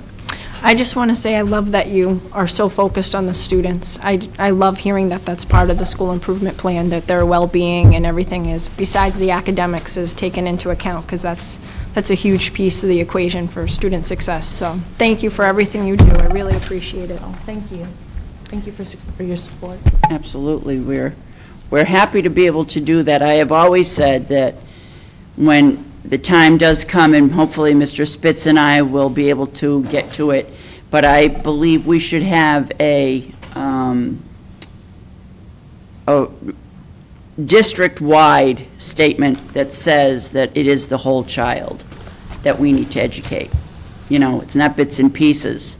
They're all different, but the whole child needs to be educated. So hopefully, when we get more into our policy, we'll be able to attack that. And this, I also wanted to just quickly add, was great. A lot of work, but great, really great. So thank you again for that. Mr. Barone, who was part of your school improvement council? On my council, I had Mrs. Moody, grade 4 parent, Mr. Delgado, grade 3 parent, Mrs. Torti, grade 3 teacher, Mrs. Jackson, grade 4 teacher, Ms. Sheehan, the preschool teacher, and myself. Very good group again. So I want to thank you all for having me here tonight. I'm pleased to present the Clara Barton School Improvement Plan for next year. But before I go into next year, I just want to kind of give you a little update on what we've been doing this year. So our focus this year has been, well, I don't have the whole thing in there, but our focus this year has been all about strengthening the instructional core. And basically what that means is teachers working with students around content with the focus on the task, which is in the middle. So in order to strengthen the instructional core, can you bring up the next? Bring it up. Bring up the next Microsoft Word document down there. Top of that one. Yep. Where's Mr. Phillips when you need him? I know, he left too soon. Uh-oh. Try it again. Can you hold it? Can you hold it? I'm trying to hold it, yeah. So in order to strengthen the core, during the year, our work has focused on 3 areas. One is the working on the 3 shifts for ELA. The second is lesson planning, and the third is lesson structure.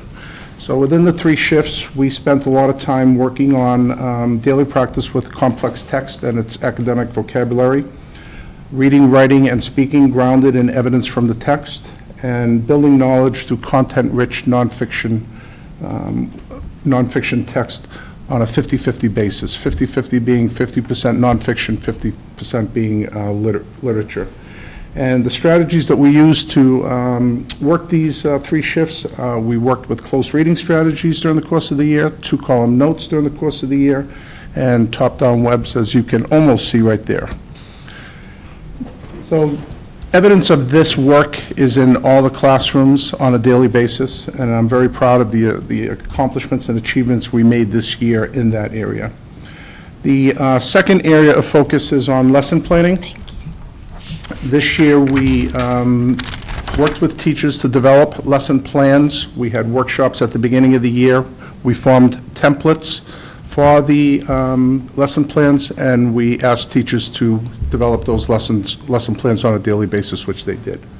So within that lesson planning framework, we wanted well-structured and well-planned lessons.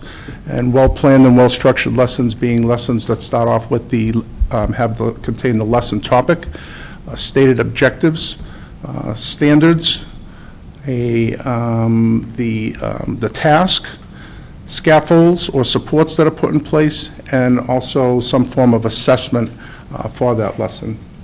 We were looking for and working on developing rigorous tasks for students, tasks that are going to challenge and really engage the students to work hard each and every day. And also, for the assessment piece, we were looking to develop a variety of assessments. So teachers on a daily basis would be issuing formative assessments that had, were different. And within the lesson structure... Can I just ask a question? I'm sorry? Yeah. Well, I just want to ask, when you say a task, like, could you give us an example of... Task would be the activity. Okay. So it's the activity portion of the lesson. So whatever that might be, if they're working on math, it would be if they're doing some direct instruction on multiplication, for example, okay, after the direct instruction, then they're going to do an activity that reinforces the multiplication, the direct instruction that just took place. So you start engaging them with the task and then move from there. I'm sorry? You engage them with the task and then, I don't know, it sounds like you lay out. We want teachers to develop rigorous, challenging tasks that are going to engage the students, keep them engaged throughout the course of that activity, and also make them work. That's okay. It's about what the students are actually doing. Okay. What they're, I just want to make sure. they're working to accomplish. Good, thank you. And the third area of focus, in order to help our teachers strengthen the instructional core, is on the lesson structure. So shifting our focus to child-centered lessons versus teacher-directed lessons, making sure that those activities and those lessons, there's a focus on the child instead of teachers talking for 20, 30, 40 minutes. And within that framework, I've developed what I consider the 15-30-15 structure to a lesson plan. And basically what that entails is the first 15 minutes is the direct instruction, 30 minutes is the activity, and then the following 15 minutes, based on an hour, would be the wrap-up, which would contain the assessment piece. And then we, within the lesson structure, we want a clear focus on students learning instead of teachers teaching to learn instead of just teaching students. So that's been our work this year. All of this will be carried over and folded into the school improvement plan for next year. We'll be working a little harder in some areas, and within our school improvement plan this year, next year, we also have some new initiatives that I'll be talking about in a minute. Okay. All right, so I'll see if I can do this here.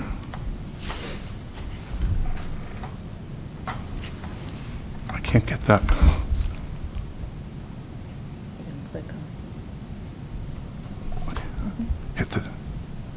Okay, there we go.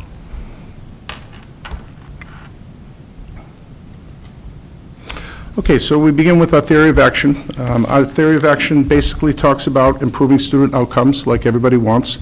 And in order to do this, we believe at Clara Barton that we need to have a good understanding of, as you just mentioned, the whole child. That's understanding, having a good understanding of the social, emotional, academic, and behavioral aspects of the children, and also getting to know their families as well. Today's students come to school with a variety of concerns, a variety of issues, and it's important when they're struggling that we really look into these different aspects in order to come up with a plan that's going to have some systems and supports that are going to improve their well-being. So that's our focus at Clara Barton, and that's reflected in our school improvement plan. So objective number 1 talks about continuing to strengthen the instructional core by ensuring access to rigorous curriculum and high-quality instruction. And we're going to do this with 3 initiatives. Initiative number 1 is develop a shared understanding of high-quality instruction and the language used to describe it. So our work here next year will be to have some consistency and develop an understanding within the staff so that we know what good instruction, high-quality instruction looks like within the classrooms, and then using the proper academic, proper vocabulary, and the proper language that describes that. Initiative number 2 talks about developing a strong understanding of the Common Core math shifts and standards for mathematical practice. This year, we really focused in on the 3 ELA shifts, and we were very successful in our work there. Next year, as Mrs. Palmy just talked about, we're going to focus on, really focus and hone in on math, and we're going to do that working with the 3 math shifts and the standards for mathematical practice as well. And then we're also going to continue to work with the 3 Common Core ELA shifts across all disciplines, as I just explained. Objective number 2, continue to create a data-driven culture that enables the school's capacity to provide effective systems and supports necessary for improving student outcomes. We've done a lot of work with data analysis, and using data to help support and drive instruction, and we're going to continue that work next year, obviously.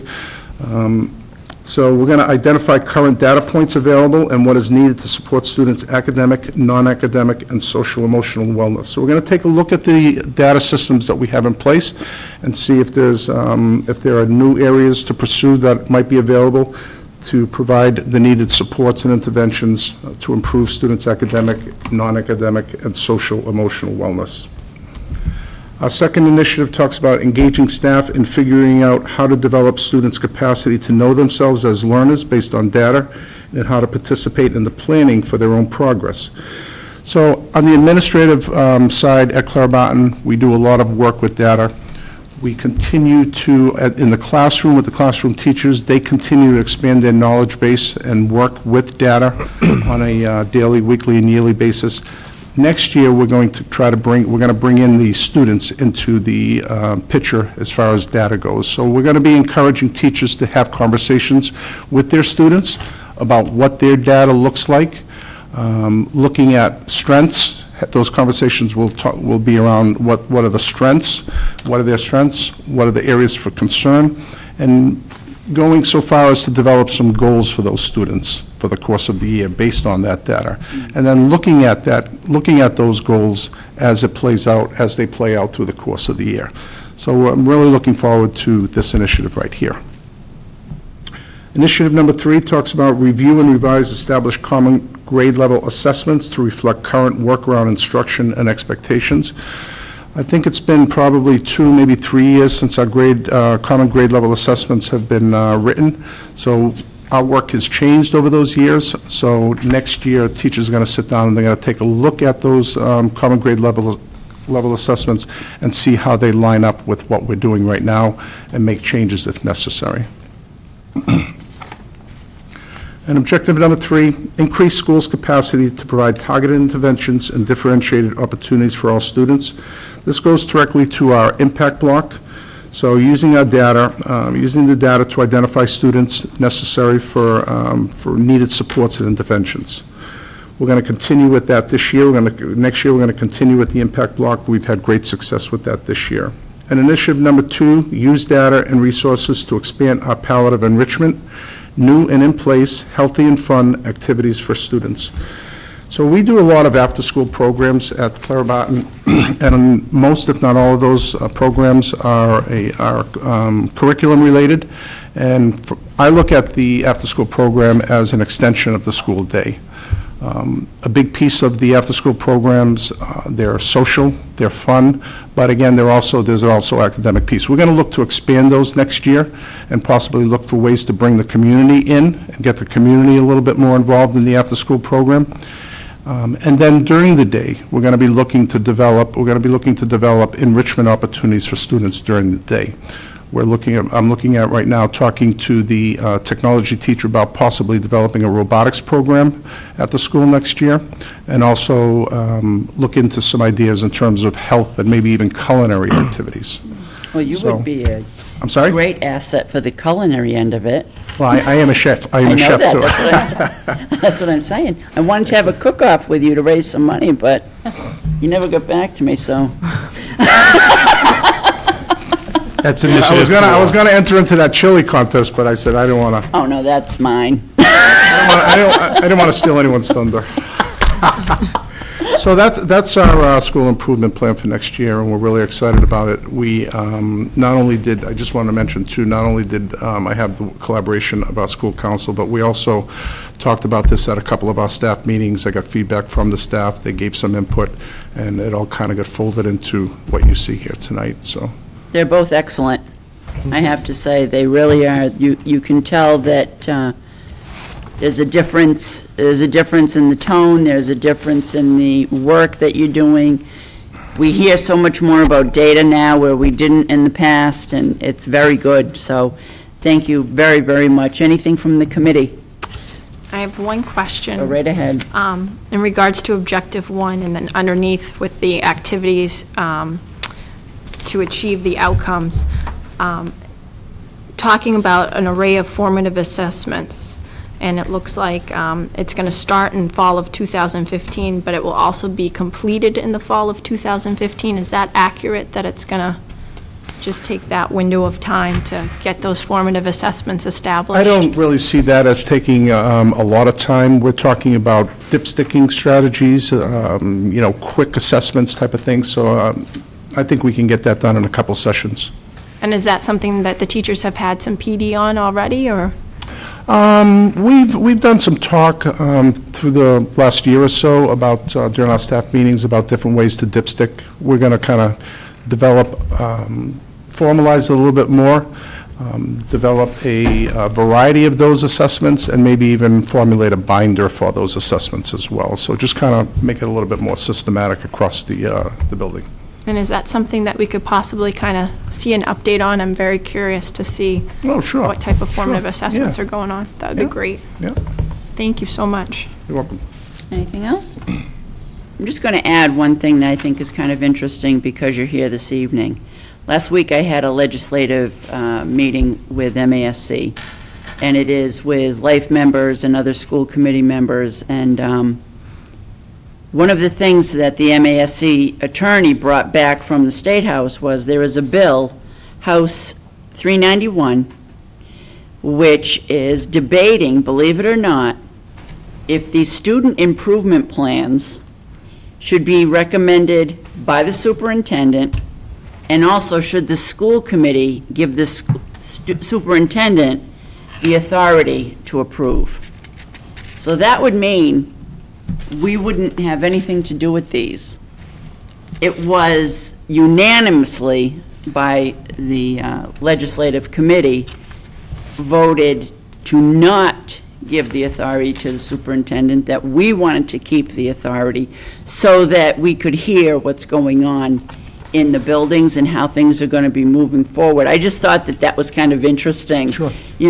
For something that should be part of the whole discussion, and now they want to take it away, and they want to make it just let the superintendent, another layer for the superintendent to take on and take it away from the school committee. So hopefully it will just kind of, what he said was it will just fade away, which most likely it will do. So I just thought that was kind of interesting. But thank you both very, very much, and we're glad we still have the power here for the school improvement plans. Do I have a motion to approve? So moved. Second. Thank you. Did we already do Chafee, or are we approving both at once? We did Chafee already. We did, okay. So Clara Barton School Improvement Plan. I have a motion and a second. All in favor? Aye. 4 affirmative, 1 absent. Very good, thank you Thank you guys so much. very much. You want to stay? Yeah, we're on, sure. Stay. No need to leave yet. Mrs. Parmalee, you can go ahead with your student handbook. Well, actually, ours It's a is joint. combined. It's a joint. So it's a collaborative effort between Right. the two schools. Right. So some of the changes that we've agreed upon, of course, updating our school business manager and sped director name, Also, changing our academic grading key to the current one that we have presently. This was something you wanted to speak to. With regard to attendance, we decided that we were to, students must be in school for 3.0 hours or more to be considered present for the school day. Okay. And then under the dress code, we would like to take out the last bullet and replace it with short sleeve shirts will be acceptable for all, no tank tops. Because between both boys and girls, that constantly comes up. It's fair, it's not fair, and as they're getting older. And some of the tank tops are Right. really questionable, even at, They certainly even at are. our, In the different even at our sizes level, and- yep. They sure are. And under the code of conduct for expectations for student behavior, after the last bullet of under the category of before and after school, we would like to add a new category at the bus stop and on the bus. I'll read a couple. Go ahead. So students will be expected to follow all bus safety rules. School policy for cell phones, electronic devices will apply. See page 16. So basically what that's saying is that no electronic devices will be allowed on the buses. Cell phones can come in, but they can't be used. And the expectations for student behavior as listed under the code of conduct will also apply. And then students who engage in inappropriate behavior will be subject to the same school consequences, including suspension from the bus. So you'll notice there is a consistency overall. Right. Let's see. Page 16, please remove all verbiage after the word school hours in paragraph 2 under cell phones and electronic devices. Also on page 16, please remove the words "or electronic device" in the last paragraph, excuse me, under cell phones and electronic devices, and add "in on the bus" after the words "school day." Page 17, under the category time allotments, please change grade 3 and 4 to grades K through 4. That has to do with homework. We're looking at a 30-minute segment. Oh, sorry. Right here, that's you. You're looking at 30 minutes an evening of homework? Is that what you're? Up to. Obviously, to. the younger grades, it may be 10 Okay. minutes, 15 minutes, as you go a little bit further down, the expectations would be more age appropriate. Right. developmentally. Okay, good. That's good. And then I know one of the questions that we had is number 4 on page 18, which I believe has to do with entrance into kindergarten early. Mm-hmm. We did not have anybody apply for that this year. However, last year, I believe we had 6 families that did apply, but once we had done all of the testing, the highest percentage was 62%, with the goal to have a 90% accuracy rate on the tests that were given. So it was just a lot of time invested, and also looking at the point of developmentally, are all kids necessarily ready? Yeah. Even if they score high, we also want to look at the social aspect, and Right. really, we're really trying to look at the pace of where we are, the expectations, what children are being asked to do now as opposed to 10 years ago, and just trying to think of the whole child and are they truly ready? And looking at, do we really need to have that piece in our handbook as an option? I remember when that came up, and, I can personally speak that I brought that up as a parent, yeah. Madam Chair, and Any questions or comments from the committee? Mr. Bitar?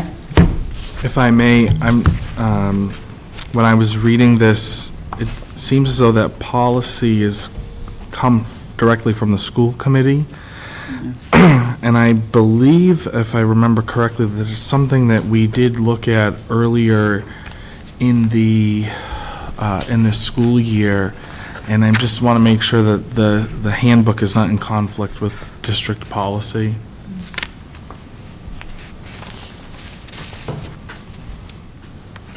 Yeah, I remember when this came up.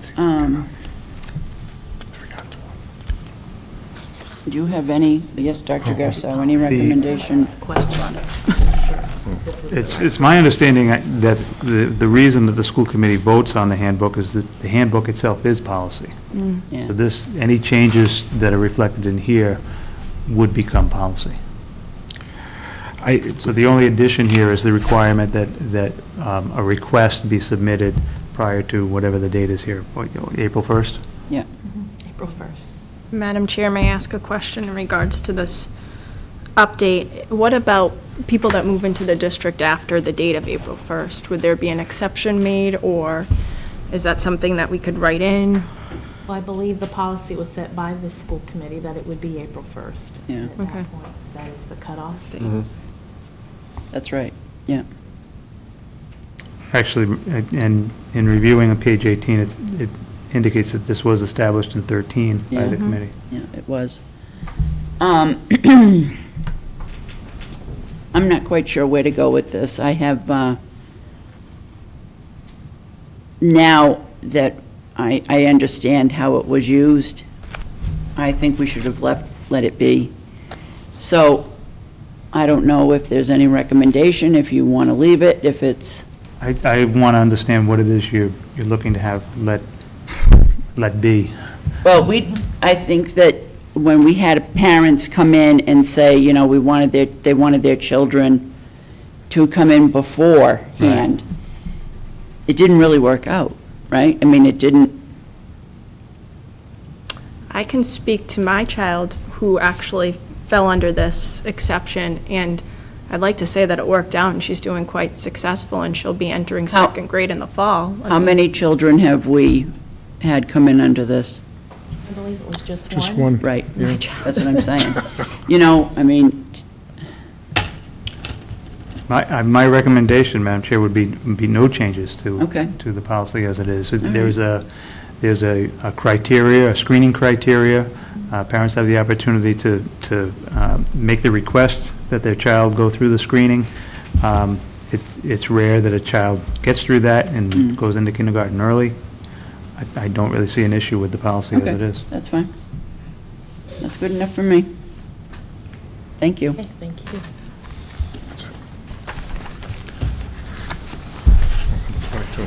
These last one, titles need to be changed. The titles need to be changed for Project Coffee and Jobs in Chafee School Page 22. to the correct person on page 22. This one.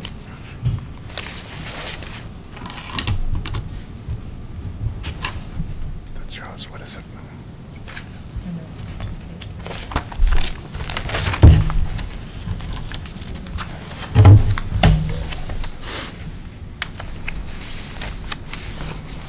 I think it was just a matter of, Yeah, it's on page 21. The pages shifted a little when Oh, I did all the yes. edits. I believe the rest of the policies that follow are all just reprinting of district policies around notification and sexual harassment policy, acceptable use policy of the internet, those kinds of things. That's standard, yep. I believe we want it to include the Alice language as well. Right. I noticed that was in there when I read this over. Madam Chair, Oh, yes, Mr. Spitz. I move that we accept the handbook as written. Do I have a second? Second. Thank you. All in favor? Aye. Four affirmative, one absent. Thank you very much. We appreciate your work very much. Thank you. Thank you. Thank you. Thank you.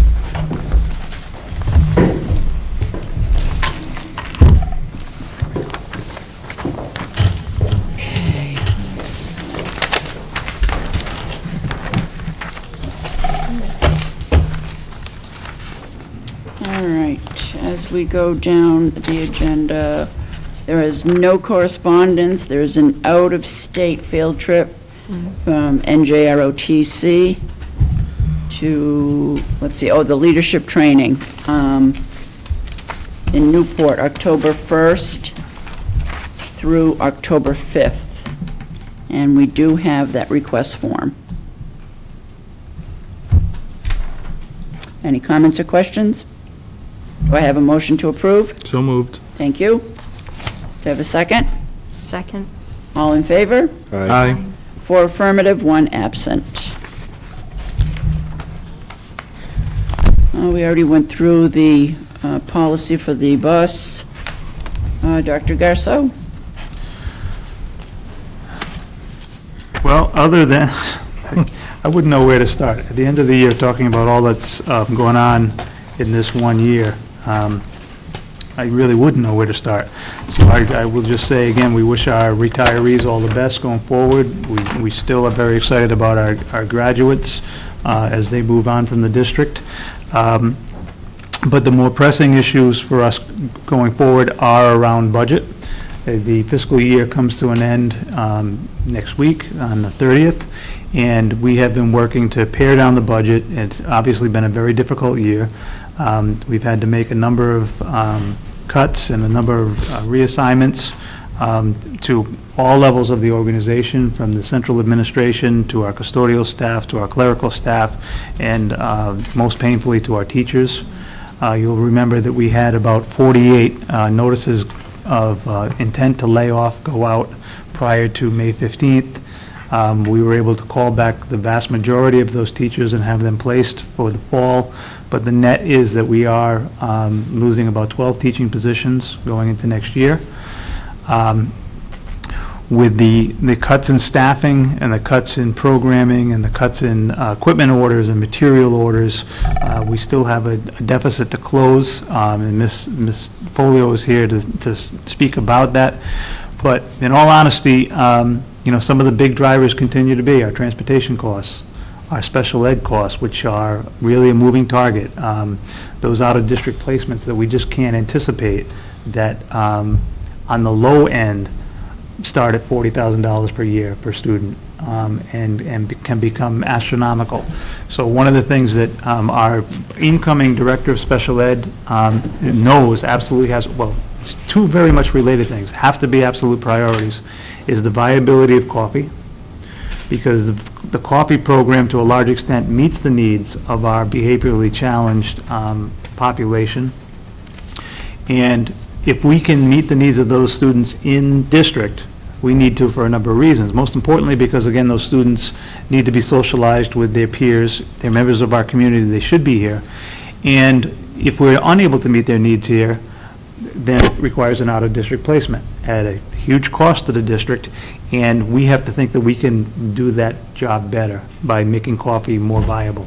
Coffee will also, as it continually strengthens, attract tuitions from out-of-district that again will make the program more viable and will lower our costs and refill, hopefully, those coffers. Coffee used to be a profitable entity. So we need to turn that around, and we're confident that under the direction of the new special ed director, Ms. Gian Gregorio, I still have to practice that, and Mr. Nugent, the director of the program, we're going to make gains in that direction. But with the fiscal year closing, Ms. Folio can speak to our current status and our plans for the next week. I'm just going to hand this out. This is kind of revised from what I electronically sent you, as it's a moving target. Thank you. Thank you so much. Thanks, Donna. Thank you. How many cases of paper did we order? No, right? I think we need to go all electronic. We're working towards it. And I have no problem doing that. I think I wanted to make sure, because we didn't get a chance to talk after I sent you an electronic one, and Yeah. so you give me your preference. If you want electronic, I can easily do it just electronically as well. Some things that I was working on, comments that have been made to me along the way. Sam and I had been talking last week about trying to break out and see better what's being applied. So I've tried to remove that from being buried in the budget to being right up front, in front of you. I'm also trying to peel out some of this grant stuff and actually make budgets so you can see some teachers are in grants, not in your operating budget. Still working on that. I've been tweaking with NADA numbers. We will still be going through. We've found some things that are being charged to the wrong account number, or the wrong account number appears, and we're working through those. The other big thing is I've taken the focus for coffee and gone back to the concept that coffee needs to pay for itself and be a revolving fund.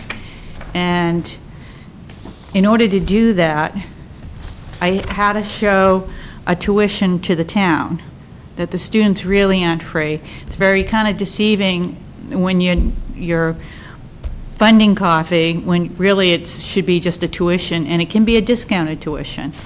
And that's what I've done, is I've showed middle school and high school with tuitions for children without IEPs, so that they see that comes from their budget. And within student services, those students that have IEPs that go to coffee. It's a discounted rate for Oxford because we do provide the location and the program. But there's a whole nother budget that I've been working on and developing for Project Coffee. And I'll send that to you electronically as a separate item. I do think that Project Coffee is the way to go, especially after I've seen some of these tuition out-of-state, out-of-district tuitions are astronomical. I think we can do it better. And I've talked a lot with Donna about that, the new SPED director, and I have some hopes that we'll be able to get something rolling when she comes in. I'm excited to be working with her.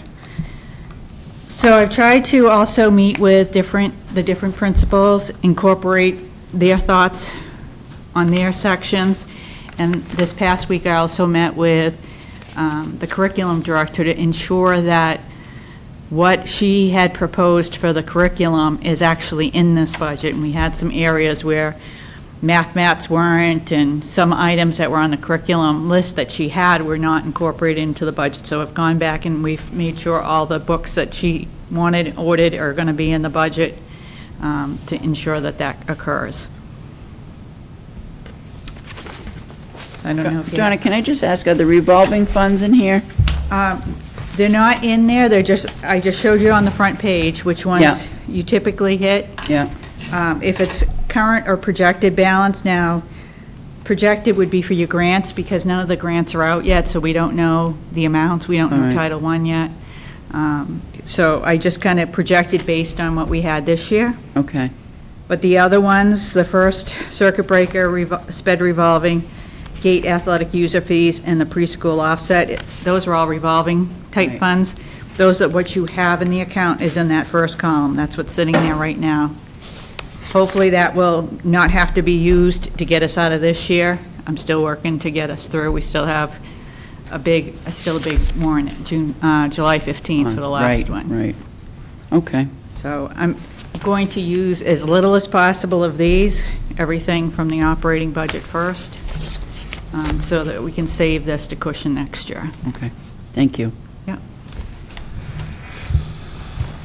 And I did try to change up the format. I don't know if this is something, this made it easier for me by putting in the columns of your FY14 actual, what was voted, and what was being asked. So you saw it all at once with the detail, if there was detail that supported that, what made up the dollar amount requested. I like seeing it all at once to, makes it cleaner. Yeah. Thank you for doing that. Hopefully you found that helpful. It's Yeah, amazingly very helpful. much. Okay. Yeah, very much. Any questions? And you're okay with it being electronic? Is that the preferences of the electronic version? For me, it is. I feel like I'm old school. I might want paper so I can mark it up and write myself notes. I apologize. I know I'm Why killing do you trees. apologize? I'm the same way. I'm the. You know what? We tried to do it with Finance Committee, and I had a mix there, too. Some people wanted the paper, some people wanted the electronic. I so like to make I'm good with notes that. and. And this will still be tweaking. Nader has been very helpful. She knows where the accounts are, what the, and so we're making sure everything's in the right places with the right account numbers.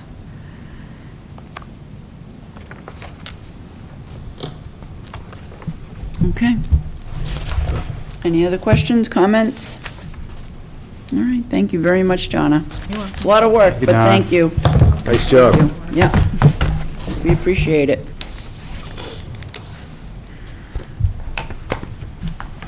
From our school committee members, Mr. Spitz.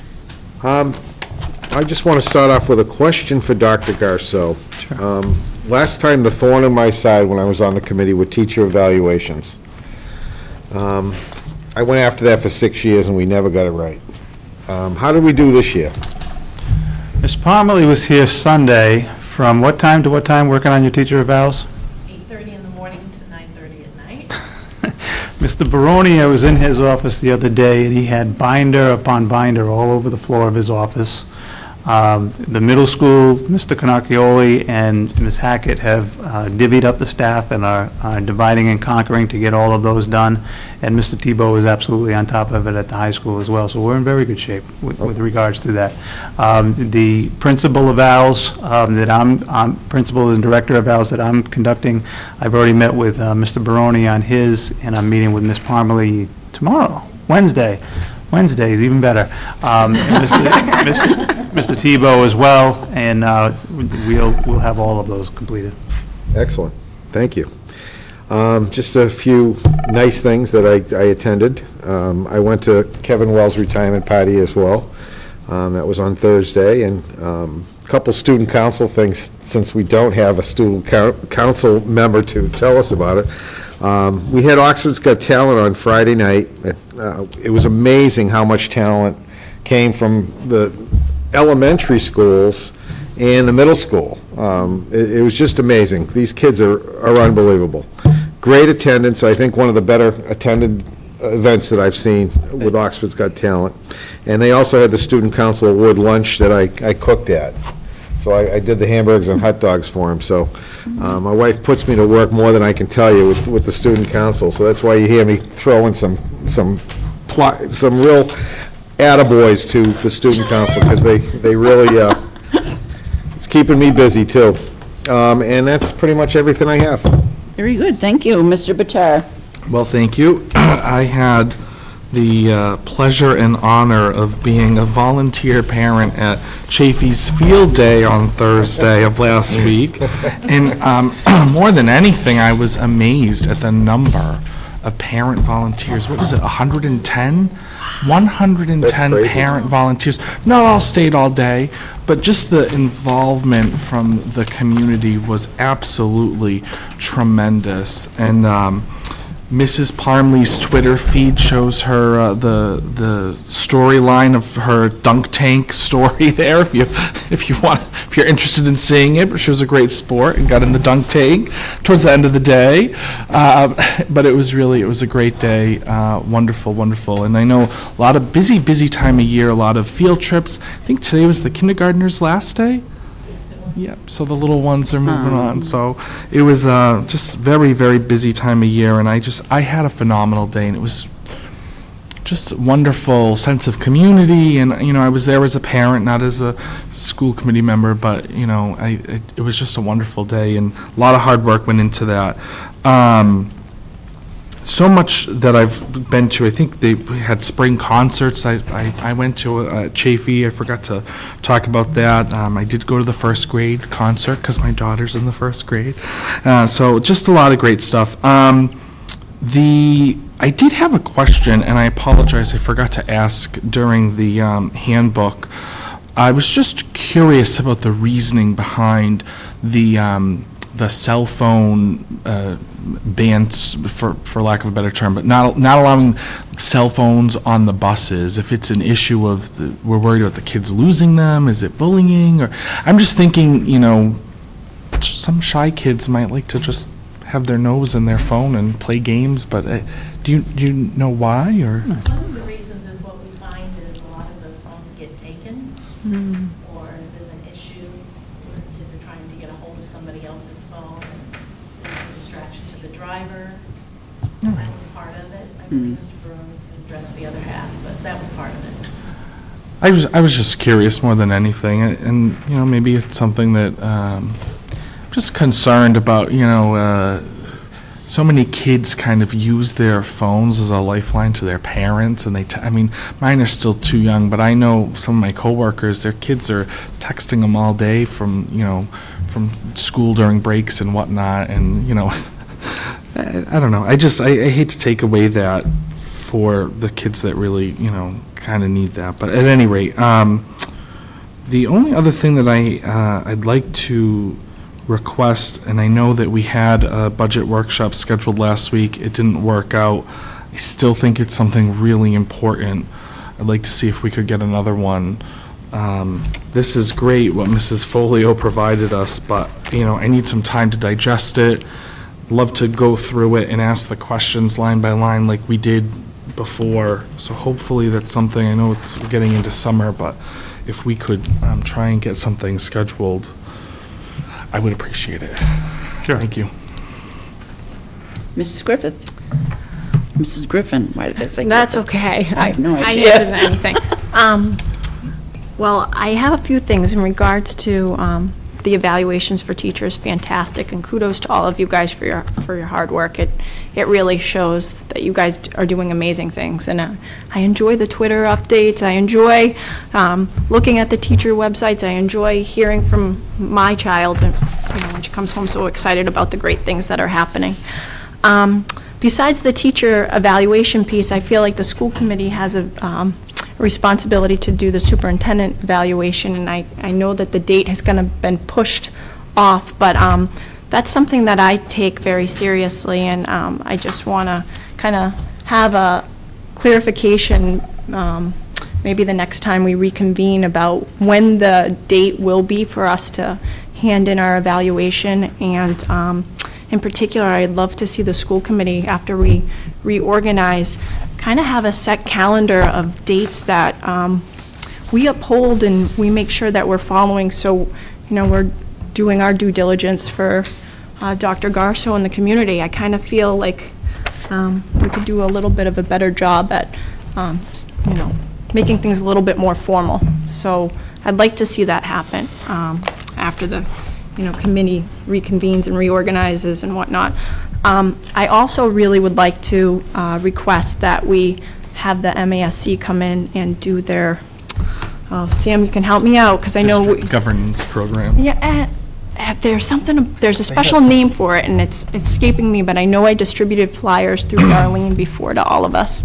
And they basically do a training program for the committee in regards to just everything to make us, flow better and function better. And I think that, it's called tune-up. That's exactly what it's called. I think we need a tune-up personally, and I want to see us get the MASC in here and kind of work together as a team to kind of restructure and look at what our priorities are and making sure that we do what we need to do here so we do it well.